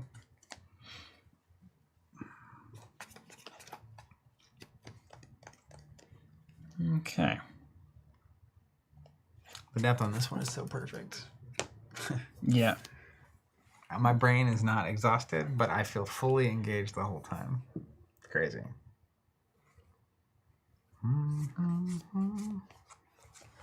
Wow. That's something. That's interesting, isn't it? Okay, you're at 4 attack. You don't have any fancy business. You've used your ability. You've got some cards in hand. That's really what we're looking at. You know what's wild? This is the second cycle, and the whole reason we're in this deck is the Omni. I know, right? I ain't shambled one. Not a single shamble. Leave me in shambles. Hibernating Bartok coming in. It's a level 2. Someday he's gonna wake up. Dude, I got a lot of hibernating stuff in here. Yeah. But unfortunately, most of it is still hibernating. Yeah, well. Deploy next creature's +4/+4 that I play. This is going to be a slammer. It's one of those that's going to have a big finish, I can tell you that. You can just have a sense of it whenever you're in the game. Van saying if we get way back in streaming next year, we may have to seek counseling. Maybe. Well, or we just add a membership, Covenant Therapy. We'll play games and talk about nonsense as long as you're willing to pay $150 an hour. Hey, at that rate, I'll stream 40 hours a week. That's right. About the same price as therapy, and you get maybe 20 hours rather than 1. Yeah, probably. I mean, it's a better view. That's a great deal. Look at us. That's a great deal. Oh man, what have we become? Yeah. All right, we'll play a Vine Lash. Let's get some Yeti action in here. Undeady is going to attack here. I do 6. I take 2. I have 4 armor, so I'll just knock that down 2. We'll upgrade the Vine Lash. So you too have a Vine Lash. Huh? All right, and then I will go ahead and Shambling Fiend here. He's +4/+4 because of the deploy on the last guy. So he's coming in at a 6/8. He's a shambling man. All right. Resolution. The better version in the Discord. You're going to take 4. Take 4. I'm going to deal 6 to you. You're going to deal 6 to me. We're going to pass the forge. I'm going to discard my cards and make sure we got 20 still. Boom. 15. Perfect. Josh Clark, my wife will pay you. Keeps me quiet. Don't tell her, but there's about 2.5 years of constant streams you could turn on. Free counseling. All right, we're in the cycle of champions now, aren't we? It's been a grindy game here. It is a grinder. We're setting up for that. You definitely have the third cycle. Edge. What's your level 3 ability do? +2/+2 for each spell in my banish pile. Okay, so you get which a I've big... been building a bit. 1, 2, 3, 4. So +8/+8. Presumably you'll use that if you have anything that's aggressive that you can play as a second player. Yeah, potentially. I might. I'm forged up. Or I might just try to bump my Shambler, you know, and... Let's see what we get. And then armor's gone. Is that right? Did it drop? Yeah. 4 on a 6. Okay.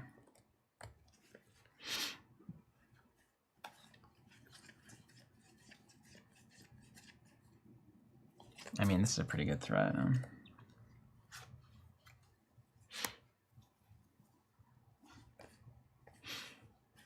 I think it is a pretty good threat, yeah. Just, do you want to put it in now? Nothing slides up, right? Yes, thank you.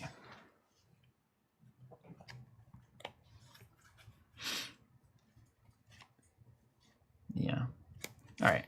Let's go level 3 hibernating Bartok there. He's going to give the next thing +8/+8. He's a 12, 13. Right Time Gaming. Finally got my hands on SoulForge here in New Zealand. Can't wait to jam some games. Well, he's just a beefy boy, isn't he? He's beef and he's bringing beef. He's the Arby's of SoulForge. Hard not to play that, really, but I don't want to be honest with you.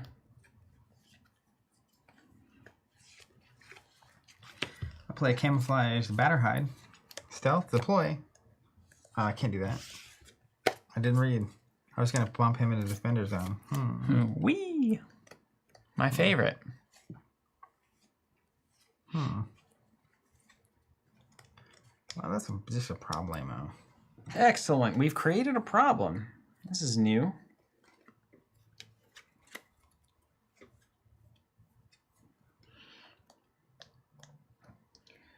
Lord, I was born a shambling man. All right, let's play a Toxic Spores. I'll give this guy +3 life, and that one -3. His ability triggers on himself, right? Yeah, One of your creatures is destroyed. So deal 1 damage to you. I gain 1 life. And then when it's destroyed, give one of my creatures +2/+2. Well, I'll choose this one. 14 and 15, respectively. Okay. Time for the beef. More beef.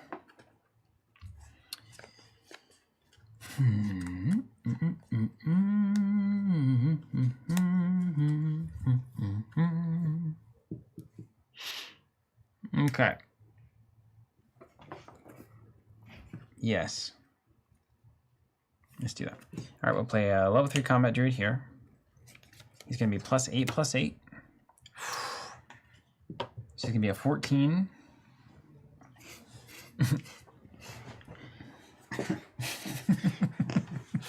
I'm getting pounded. Just a 14/16, which nobody can see out there in the world. And when you deploy him, you can do an Oakfather minion, which I'm going to put here, only because I'm scared of your little do things next to your friends stuff. I suppose it's going to happen either way. So this is like a good trade. I only take 4. I take you off the table and do 1 to you. But I feel like I'm just waiting to get wrecked there. I don't know why. Just a feeling. So we'll just put another 8 off to the side. You got to deal with that. Okay. And then give me just 1 more second as well. Let's do your level 3, so this should be a good turn for you. It should be a good turn. And then what I've got to think is I want to give this guy +8/+8 with my ability. What does your ability do? Your creatures gain life. +4 life. So if I do that, I've got to break through 16, which is quite good. 1, 2, 3, 4, yeah. But I could also play more spells before the end of this turn. And I'm going second.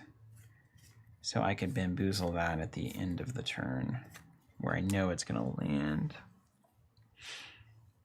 Gas or no gas? 'Tis the question. That is the question.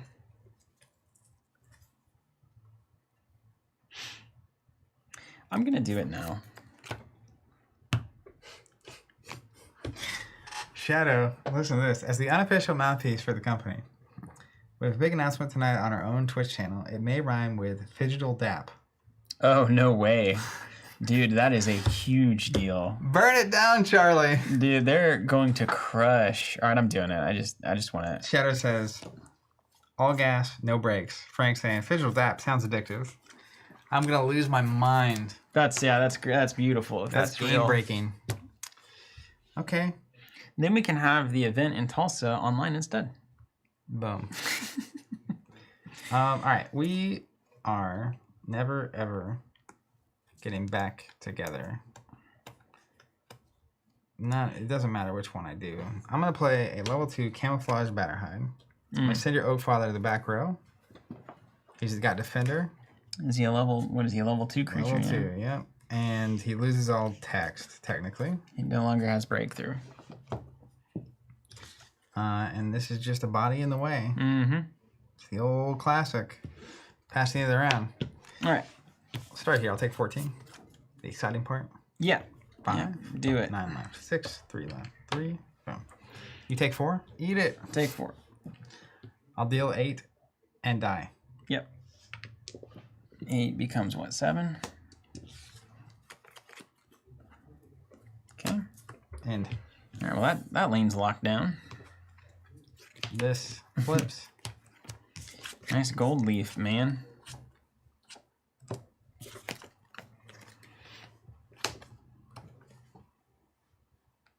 Shadow says, I said nothing, just busted some rhymes.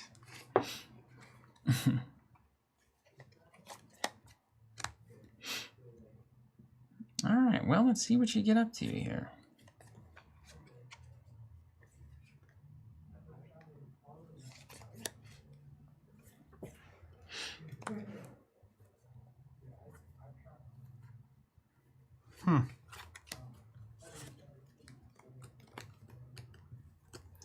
You go talk to your friends.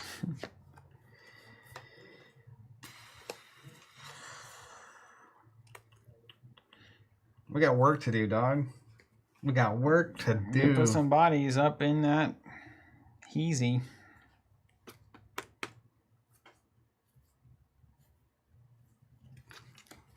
Ugh.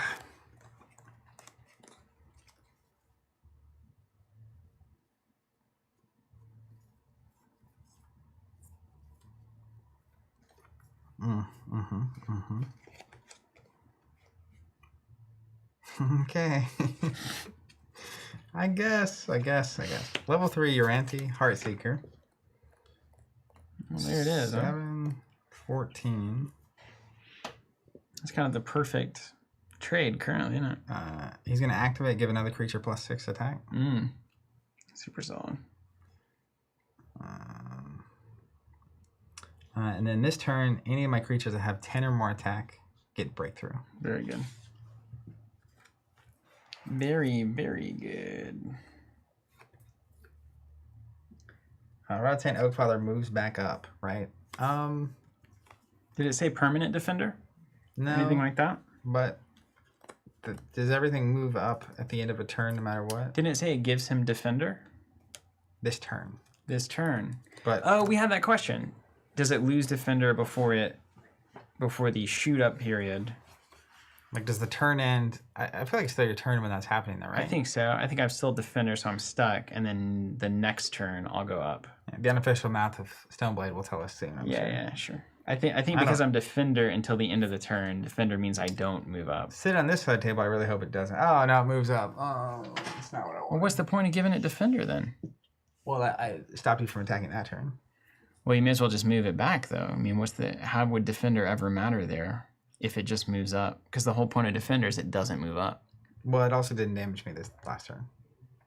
Yeah, I just mean like that card could say put it in the back row. It doesn't have anything to do with defender, does it? Yeah. Unless there's a card that combos with that, I guess.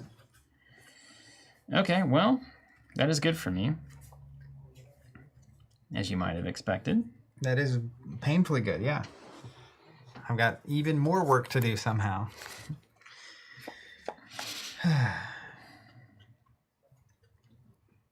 Okay. But how best to take advantage?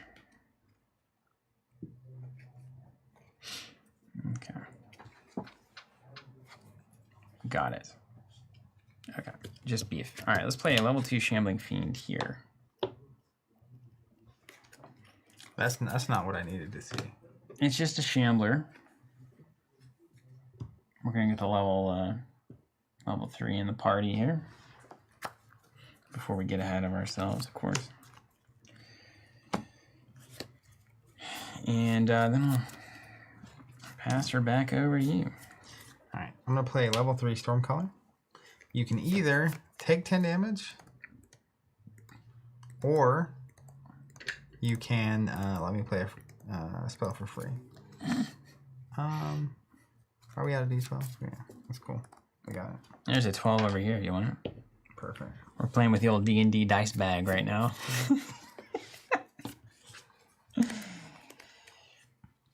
Okay. So we've got one play left. Okay.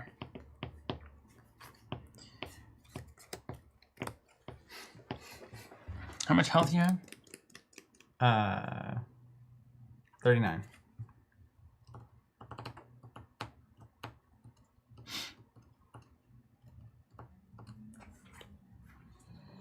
Hmm. 39. Mm-hmm.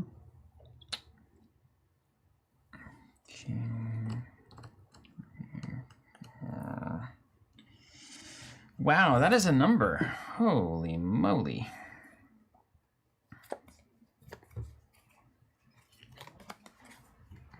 Okay.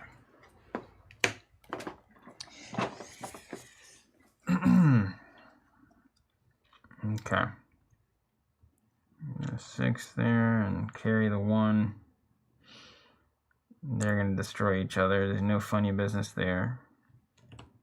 Breakthrough on the 10. Oh, I need to decide if I'm taking the 10 or the spell, right? That's what I'm waiting on. I'm taking the 10. Okay. Yeah, it's crazy. I can't Seems possibly. good. And then I'll go ahead and activate my ability. Okay.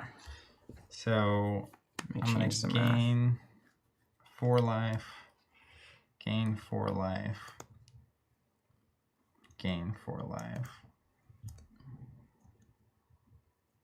and then I gain 4 life. That's a good amount of life. Mm-hmm. Gained. Okay, so we're currently not killing you. 18 to 14. Nobody likes that. It's my best exchange right there. I don't know what happened. It just slowly slipped away. I had such advantage early. Well, this is not actually ideal. You have 1 slot left, and I got breakthrough sitting there.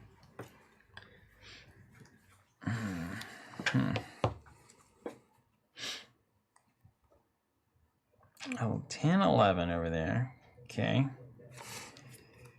That's annoying. He's got the beef. We gotta keep churning here. So this is fine. This looks good. You know, we like that. It's good for business. Super solid. This is not ideal there. But you have to take a loss somewhere on the table. You got to take the 10, and then this is a problem too because your activate ability there is just really, really bad for me. So,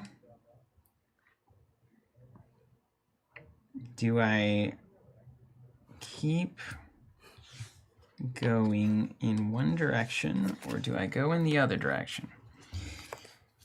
So things that we know this is going to die, but then we are going to have the ability to potentially, you know, you're going down to 4, so that's acceptable.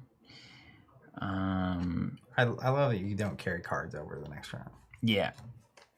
We don't. That's 11 there on the. Mm-hmm. We don't want to play this, so let's just get weed that out of the there. options. Yeah.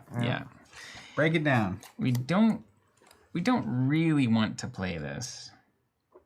I feel like we have an end game state that we're okay with here. Talk to people at home through it. I can ignore it. I can't do anything. I'm out of their own. Yeah. If I had gained life this would be great because it's free.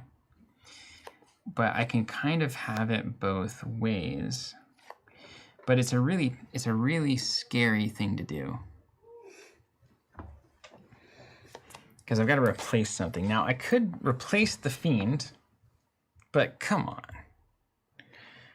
If I replace the Fiend, I give something +4/+4. That gets me to kill range here. Cool. And I don't die. Also cool. And and there's more. I'm just going to do that. But the Fiend is such a good lock here. Ah! Garbage can. Yep. Yeah. Sacrifice today for tomorrow, you know, is it that kind of a vibe? Because, like, you've got the AoE stuff, so even getting +4 here, that puts me in kill range of a 3. But I've got so much beef on the table. You've got one thing doing 10. I've got beef in different area codes, really. You gotta be careful. If you take 10, you're down to 12. Mm-hmm. That is It's dangerous. dangerous game. But I can't block that. There's nothing, Yeah, nothing I can do there. We like it. Great. So we know that's not happening. Red deck happy. Mm-hmm. You're doing 7 over here? Mm-hmm. Mm-hmm. Ooh. And I've got the level 3 Shambler, and I'm going first next turn. Uh-huh. Because you've got to watch out. If this is here, you start killing stuff. I mean... Stacks on stacks. Deal 2 and gain 2 every time something dies. Shambling is a good keyword. Ergo. All right, I'm gonna play it cool, man. Alan Jones, after playing more games, has your favorite color changed, or are you still repping your favorite faction? I'm just gonna play an old-fashioned Primal Surge. Give a creature +2 and 2 armor. So what's interesting here is I could get this guy to not die. It's kind of interesting. Or I could just do more damage. Go take that guy to 18. Or I could keep this a little bit healthier. So you're coming in for 12 on 16. We could go to 6, which is not terrible there. Protect the beef, I think is correct. Yeah, let's protect the beef. So I go 16 and then 2 armor. Let's just board state. Yeah. Alan, red's still my favorite, I think, but I really do dig purple and green a lot. Okay, and we'll get another Primal Surge in the discard pile. All right. Don't know. I don't know. Resolution? Yeah. Start here, I'll take 16. Yeah. 6, 12, 13, 16. Oh. I will deal 12, and I will die. I will deal 11. Or 10, sorry. Taken. I will deal 7. You'll only take 5, because you're armor. That's right. And I will take all but 2. Yeah. Nothing happens here. Nothing happens here. End of round. Discard. Discard. Switch. Draw. We're going to get the dice supports. Tutor Servant. These are our Flesh and Blood themed Majestic boards. You can find those on our website. They're not necessarily built for Fusion, but they work all the same. Okay, so I'm going first here. Gotta assume your AoE is on the way. I don't know what you could possibly be talking about.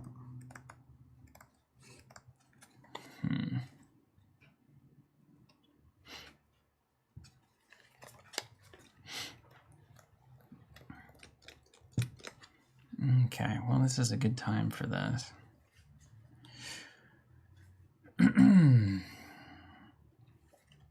Let's play... I don't know the cards well enough. What's your AoE? What's the max damage? What's the AoE damage? What? You've seen... I'm just curious. It could definitely be 4 to everything. We do know that, The right? silver, the Blizzard Shaman. Let's pull it up. Let's see what the gold Is that your banish or is that your... It's mine over here. That's your banish pile. Yeah. So we have the gold one potentially in hand You've unless seen you a discard Firestorm it. here, so you know Right, Firestorm. we know no Firestorms happen. There's a Shaman that does 6 to everything.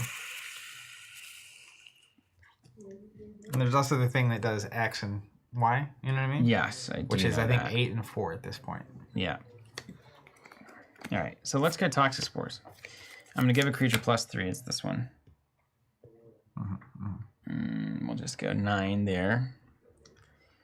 And then I'm going to give -3 here. Wow. We're so close. Level 1 doing work. All right.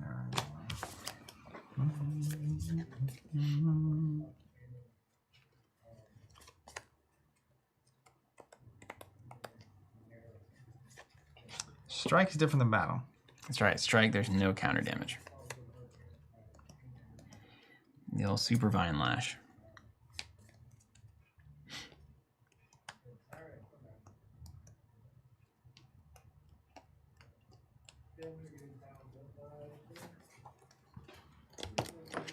Alright, we'll play a level 2 Vine Lash. I'll have this thing strike your Oak Father. This one? Mm-hmm. Go down to 6. Mm-hmm. Boy's got an AoE, doesn't he? It's like you're setting something up. It's crazy. I don't know, dog. It's crazy. No, this has been a good game. Mm-hmm. This is a classic.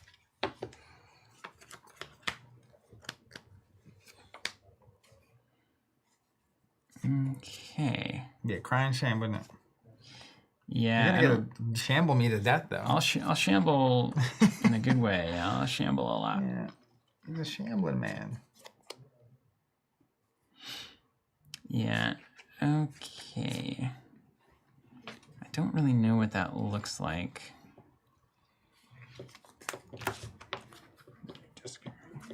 Okay. Got some options there.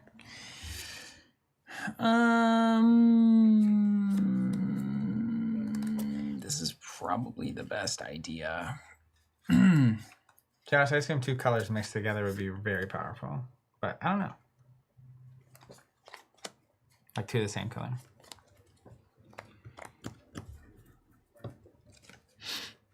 I've got to play something. I've only got creatures. Let's play an Osprey Mech here. When it's destroyed, I get a level 1 from my discard pile. You upgrade level 1. Yeah, upgrade to level 1. You're gonna get to. Don't you see? I'm gonna play a level 3 Blizzard Shaman, and then I'll activate and do 6 damage to all creatures. Okay. So dead.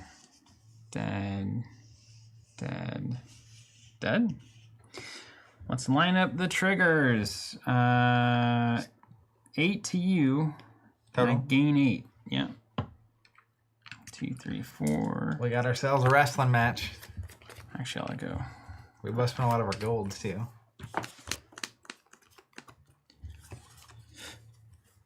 Yeah. And then I'll upgrade a level 1 in my discard pile. And does it? Yeah, it replaces it. Refreshing and Spite. Let's see what these guys do. Game's good, dude. It's real good. I felt way ahead. I feel way behind. I feel like we're back in the game, but I don't feel ahead. It's real good. I'm going to create a Refreshing Slayer. Replace creature, gain 12. Blizzard Shaman's maybe one of my favorite cards. That's a good one. It's just a cool ability. Okay, and then these guys get off the table.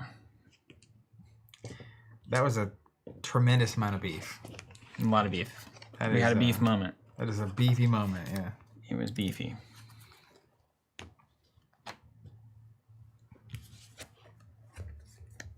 Okay. It. Resolution? Yep. You take 11 or 10? I take 10, yeah. Pardon me, I can't read. I deal 8 and I'll take 3. Yeah. And then I'll gain 2, you take 2. Down to 17.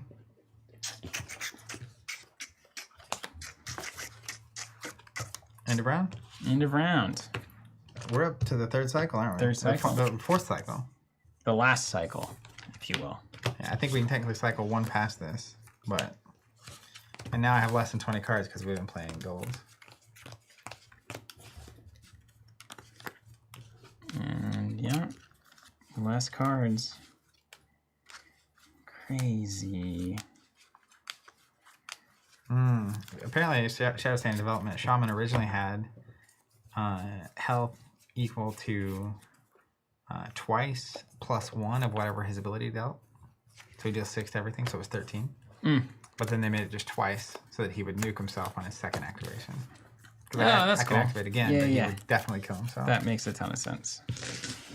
That makes sense. And you have to like give him extra health in order to, All right, this is gonna be an interesting one. Yeah. So I'm in the passive seat. I've got death on table. What's your ultimate? +10/+10? And gains all creature types that time. So that on breakthrough would be real bad.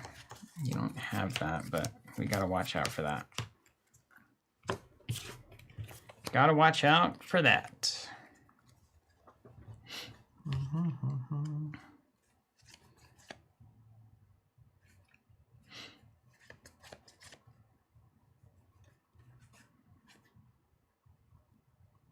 Okay.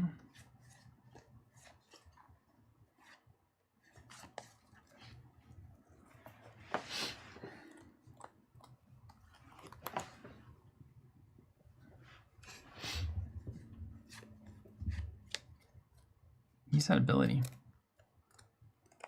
I dare you. No, thank you. I dare you.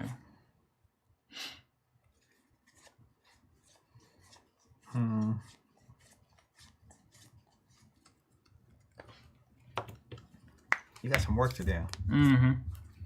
I just need bodies. Just need bodies.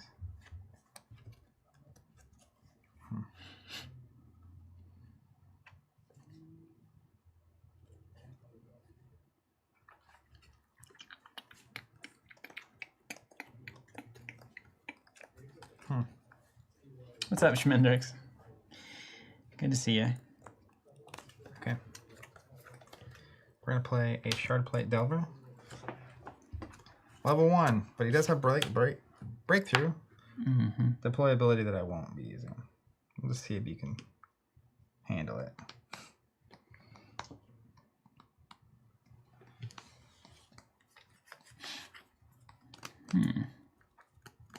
You've got a +10/+10 potentially in the wings if you need it.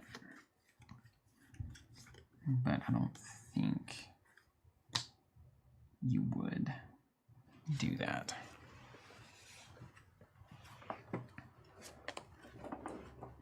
Schmendrix, is it 11:30 yet? I need that Ashes preview. Next week, a lot of exciting stuff happening. A lot of exciting stuff happening, yeah. And then if you do manage to do that, okay. You can't go 6 to everything, technically.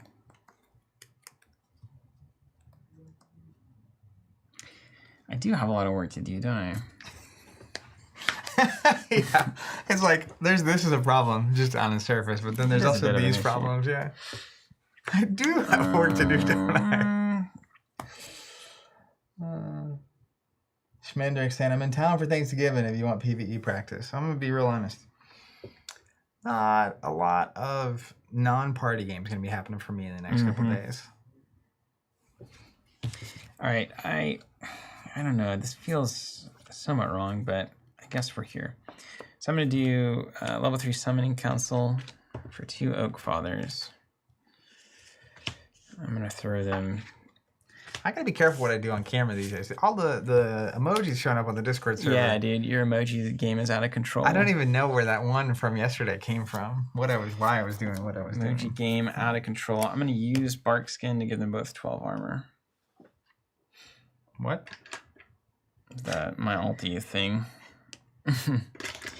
I just can't. I could lose here if you have something that, you know, where you can activate, deal 6, deal 2 to everything, it could be bad for me. So I'm playing it safe, but maybe it's too safe because this could be a lot better later. But that is ultimately I think my worst tendency as a player. I think I'm a little too worried about what opponents can do.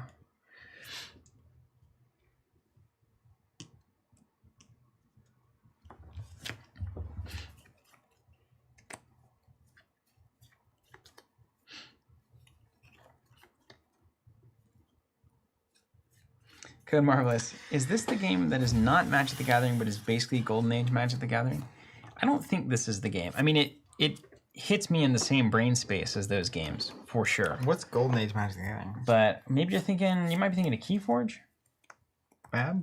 Fab? Flesh and Blood? Yeah. Sorcery? Sorcery. Sorcery. That's what you're thinking of. Sorcery. Mm-hmm. Okay. Well, it's time to make some moves, eh? Yeah. I'll use my ability. Okay. Bring it a +10/+10.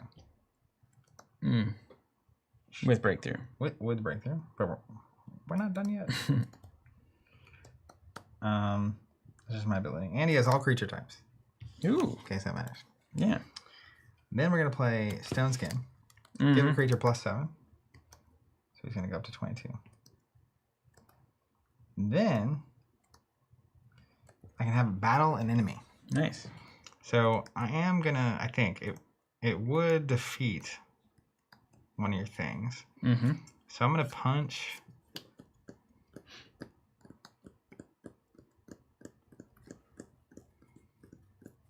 Yeah, we got our abilities out of the way at least. Yeah, I'm going to punch this for 22 with breakthrough. All right, I've got 12 plus 8, so 20. So 2 gets through. Yep. I'm going to guess breakthrough still counts. And then I'll take 8.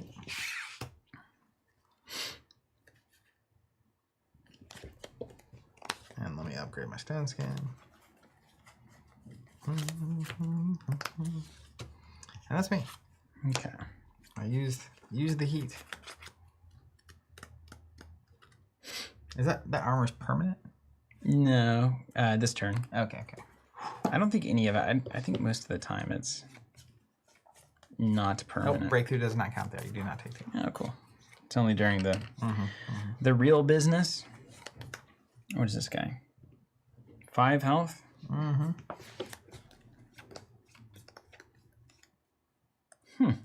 Shadow says, so you have 2 more life. Whatever good that'll do you.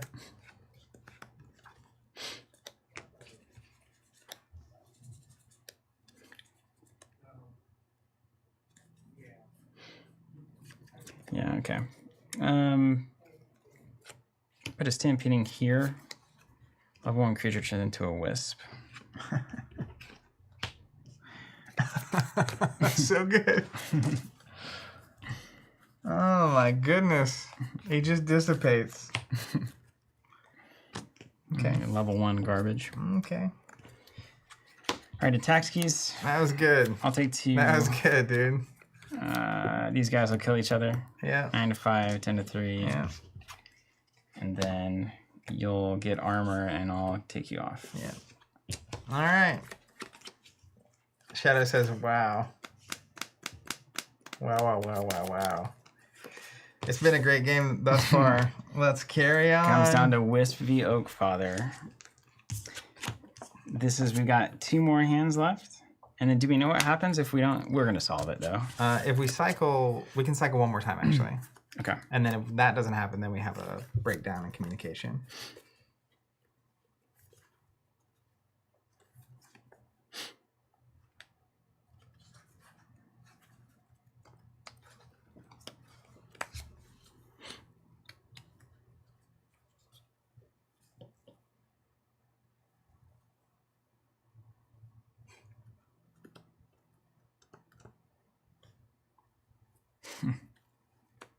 All right. Level 3 Shambler.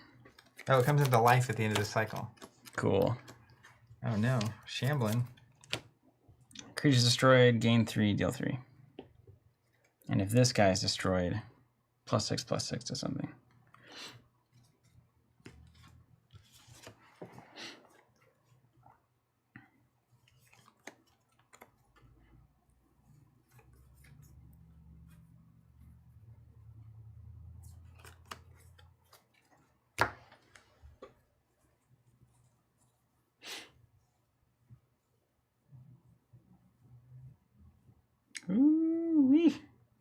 This is a game, dude.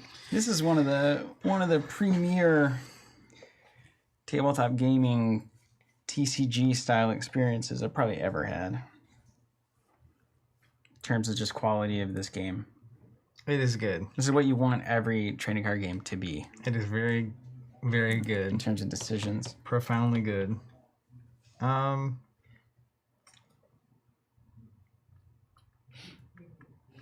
We were shambling. I'm going to play a Glowhive Siren. Is that where I want to put it?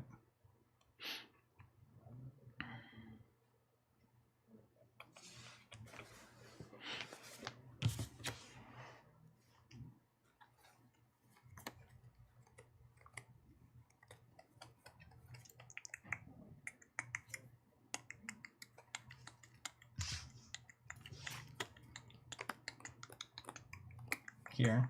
When I do, I gain 5. Mm-hmm. And then it gains 5 attack. And then I'll upgrade my Glowhive. Are you not entertained? Shadow says, there's the classic playing to the front row while not on the forge Zach move. I fixed it. I fixed it.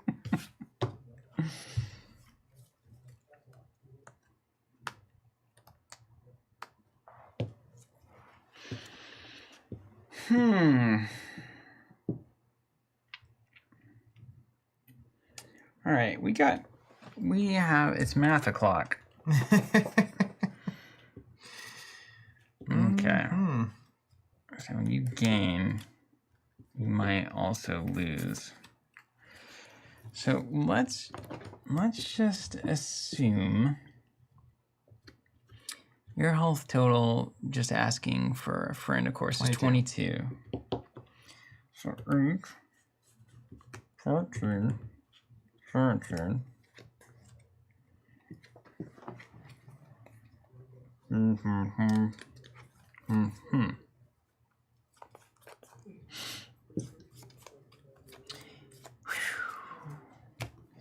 Boy, is that risky. Boy, oh boy. It's too risky, in fact. It is too risky.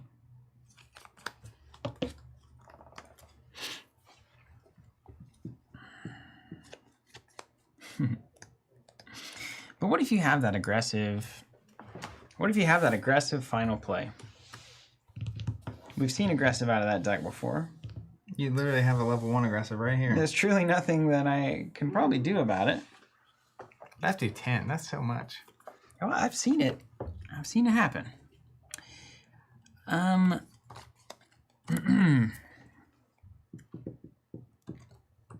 Okay, so we could also just get some damage on the table. We call that DOT. Damage on table.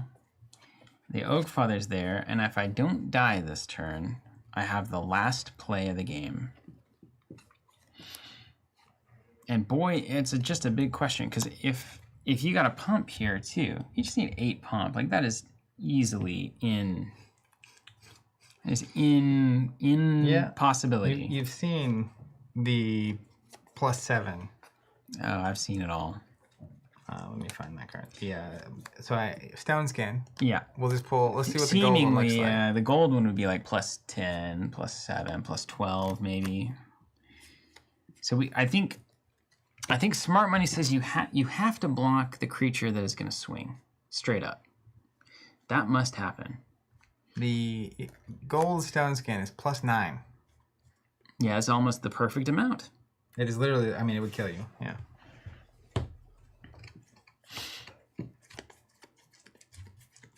Because we have one more turn after this, right? Yes. Yeah. Just don't die, bun. The old don't die bun. Classic. The classic move. I've got some just really this weird combo wombo nonsense could really get somewhere. It's very close to where you would have to have a card that answers it for it to matter. But what I know is I'm going to have to block that wisp. We all know that. And the question is, once I have that blocked, does this matter? I think it's just about the damage at this point. It's all about the damage. That represents probably 1, 2, 3 health, which it might come down to that. I'm not gonna lie.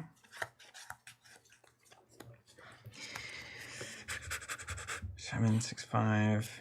What is 5 damage versus 7 health? It depends on if we go to the game. Okay. I have decided to play a Necrotic Shambler right there. Oh man, he's a shambling man. He's a late game Shambler. Oh man. Let's get the level 2 just for curiosity's sake.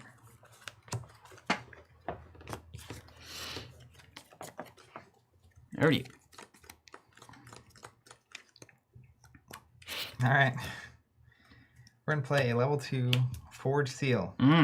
This turn, one of my creatures gains activate, use my level 3 ability. So I will give this creature that thing. Okay. Will activate. Well, before that happens. If I have a spirit in play, which I do, Oh, I will gain 5 life. No, now it's you got it. Ugh. When I gain 5 life, when I gain life, this gets plus attack. Oh So gosh, it went 10. so poorly. Dang. And then I'll activate this. My creatures each gain 4 life. You're playing the old turtleology. You crazy man. And then I gain 4 life.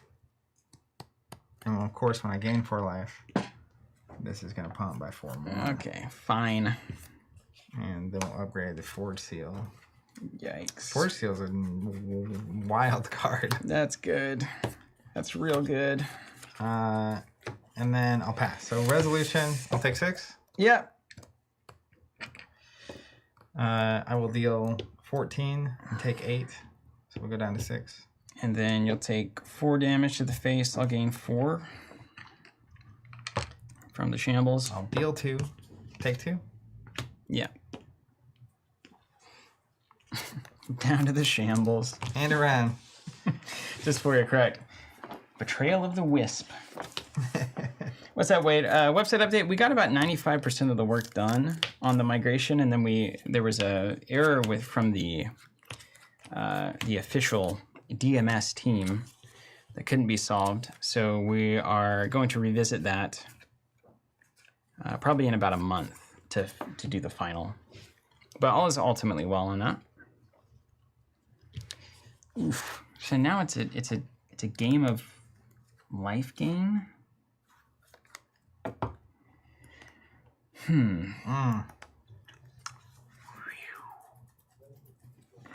Powerful. I'm first this turn. Yeah.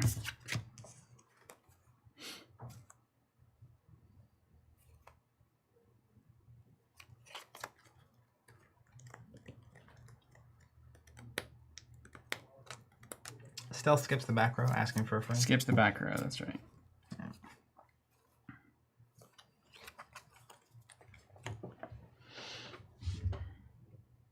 Close game. Mm-hmm. 'Tis a close game. 21-14.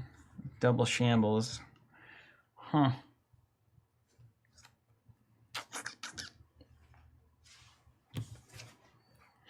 Okay. I'm going to play a level 3 Camouflage Batterhide. 12 strength. When I play it, I can... an enemy creature loses all permanent ability and gets Defender. Oof. So I'll blank that and send it to the back row. Yeah, that's super good. I think that was the only out I had. To shamble me to death? To try to shamble you, yeah. Dude, if you'd played Shamblers earlier, those double Shambler turns are just Double like Shambler's wicked. awesome, yeah. It didn't happen this turn, though, did it? Okay, so...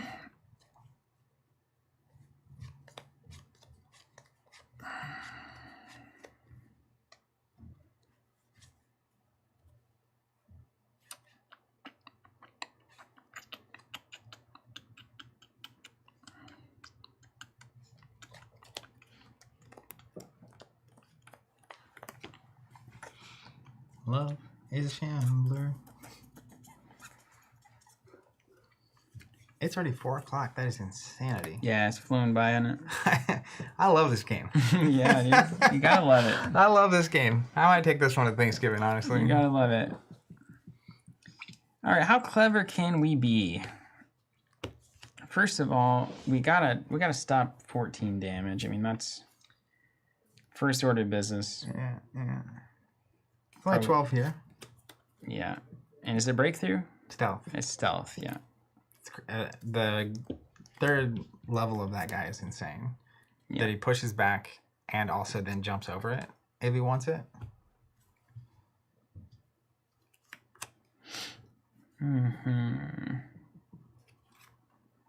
That guy is a problem.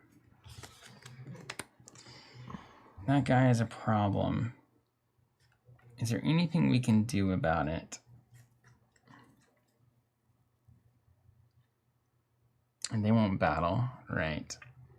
So, and then there's this. Okay, so we're starting to see a turn. Okay.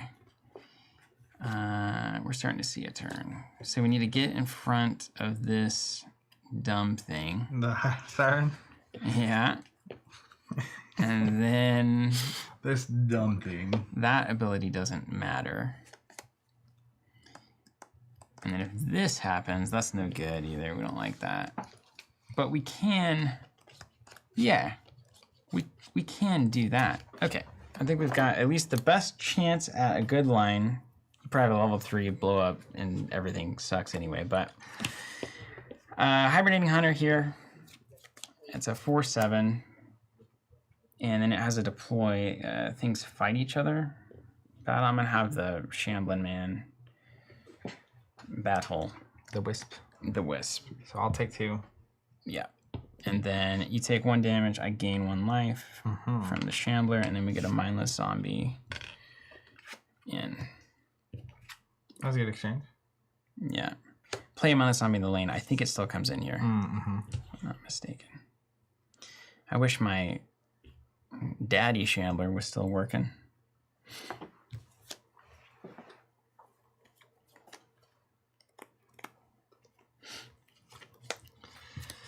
Here at 15.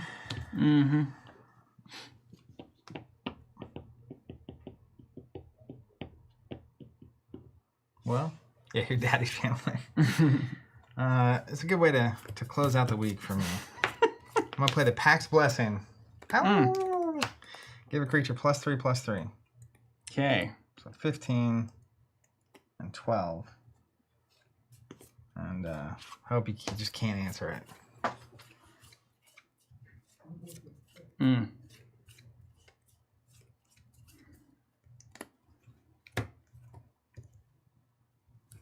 Look at that level 3 Pax Blessing. Play an Oak Father minion and give a creature +8/+8. So tell me this.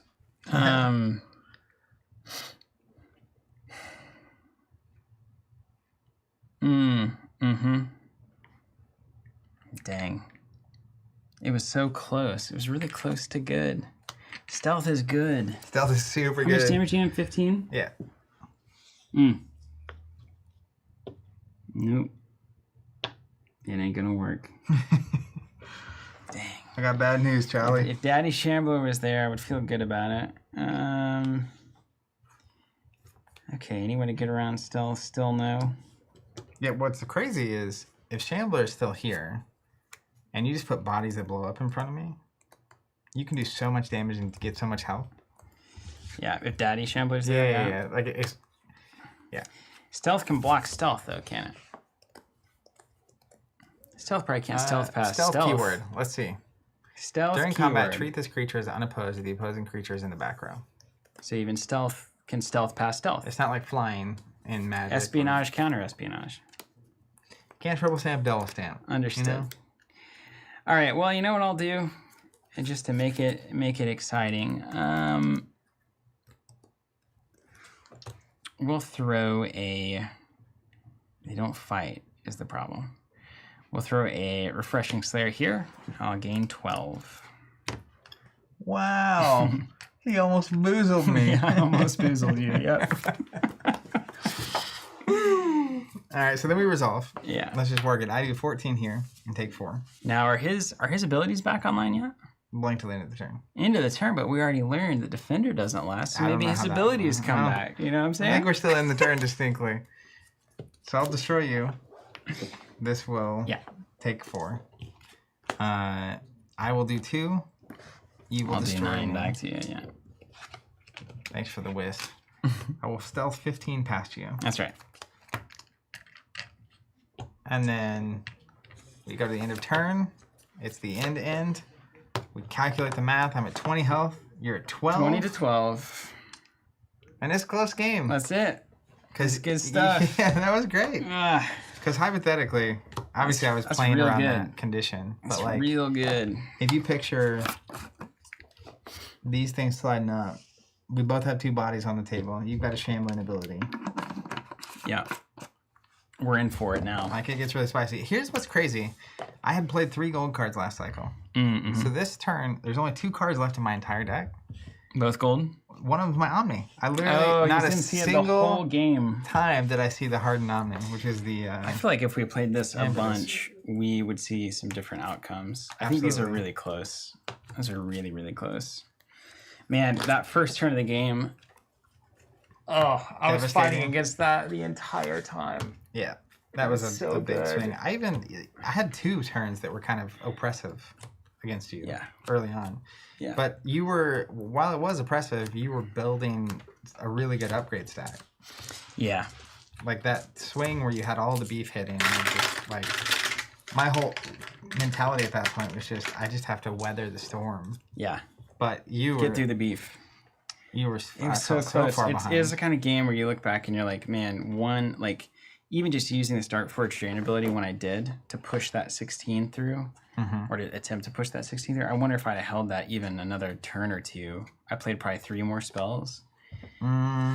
It's just hard. It's so hard to know. You get wrapped up in the moment. And you don't, the one time you used an ability when you gained all the armor, I feel like that was totally correct. Is that correct? Yeah. That put you back in Yeah. for me. Back in the saddle. wow. Okay. Well, one of the best gaming experiences Thus ever. far. Yeah, that was 1v1. that was very good. If And only every game could be so good. What's amazing to me is Of like all games. that was that level of good, and I did the deck building stream where I was going through picking decks to go together. And I do think these are some nice pairs. But like you came into this and had to do your deck building, Yeah. You just handed me a deck. and if it felt like that like very deep, nuanced level of gameplay you get after weeks of deck building. Yeah, man. So the ability to shortcut that, particularly for people that like don't have the interest or time to spend a lot of time deck building. Although I do think you could spend. I spent 4 hours Yeah. putting these pairs Just figuring together. out the pairs. Really, You've got 6 other stacks to potentially go with this Shambler, right? Or 4 other stacks? 3 other? well, there 3 for that. I had like 5 And more you for had like this one. 4 or 5, yeah. So, I mean, I don't even know that we could play them all. You can't. I think you can hone in on like I have a favorite half deck, and start going through all your stuff and figuring out which ones do I think would go with this one. That's why I want to keep these in stacks too, because it's like I think I'll have like favorite decks with the 3 or 4 decks they might go with, instead of just like this is like Keyforge, like here's my 10 favorite decks. But here it's like this is my favorite deck and here's the 5 decks I play it with. Yeah. Which is really cool. The golden Like, it's pairings. just- literally, if we were just hanging out playing, You it's give like- this to your bro, to Tim, and just he would pick it right up. yeah. Anyone who's played a card game before, you could give it that, and it's like, okay, we get it. And I'm genuinely excited to pair this red deck with all of these Yeah. and just like run through it, right? That's why I allowed the stack to get so big. It was like over time I will play these combinations. And we didn't even see the Omni. Not one time. Not once. Incredible. Crazy. Okay, what else is important? Van asking for the schedule next week. Netrunner. Netrunner on Monday. Excited about that. Ashes PvE on Wednesday. Tuesday's Fab. I think. Tuesday is Fab or Keyforge. Really? Well, how to treat. Were we gonna do any Fab something? I think it was Fab. I think you're playing Bolton. Yeah, it is Fab. Yeah. And then Thursday? Aren't we gone? Is it Christmas yet? I'm gone. You're gone. I'm next gone. Thursday. Yeah. It's not Where Christmas am I going? yet. Oh, I'm going to Colorado. Yeah, you're gone next week, so we won't be streaming on Thursday. That makes sense. Yes. Okay, so Netrunner, Fab, and Ashes PvE. Things to watch out for. Monday is when we're expecting to announce our holiday, limited edition holiday token Cyber Monday, vibe stuff. Yeah. And we'll send a newsletter and all that stuff. Is officially the details in the event that we teased Fuse earlier. Fest. Let's go. Will be going up along with registration. Come play this game. Sign up for that event and lock your spot in. Also, the sooner you sign up, it helps us figure logistics out and all that business. It's a weekend to remember. Yeah, it really will be. I think that, side note, I wanted to mention it earlier. I thought about it mid-game and didn't want to disrupt the thought. My expectation is there will be locals and some number of people that get in on Friday in time to like hang out. I'm sure in the Discord they'll be posting we're either hanging out here in the hotel playing or going to dinner or whatever. That almost always happens. Saturday, you can literally just show up on Saturday. If you can't make it super early, like you can still take part how you need to take part in it. Yeah, for sure. It'll be super fun. Set 2 world premiere, hanging out, and then I think people will be hanging out afterwards. People will probably be hanging out Sunday, and people coordinating. So head to the Discord if you're planning on coming, chat in that SoulForge chat, and start making plans. I think it's going to be a great weekend, and I expect there will be people making it even greater by just the surrounding stuff they're going to be doing. Yeah. And if you need input on stuff to do in Tulsa, where to stay, that kind of business, there is a Tulsa channel in the Discord. It's a great place to ask. We have a lot of amazing locals who would be happy to give you some advice. It's absolutely right. Thanks, everyone. And if you never played SoulForge Fusion, you can still come to that event. And I'll teach you over breakfast. Or just watch a video or two, you'll know how to play, and then you come on in and have a good time. That's right. See you then. Take care, everybody. We'll see you next time. Have a great Thanksgiving. Happy Thanksgiving indeed.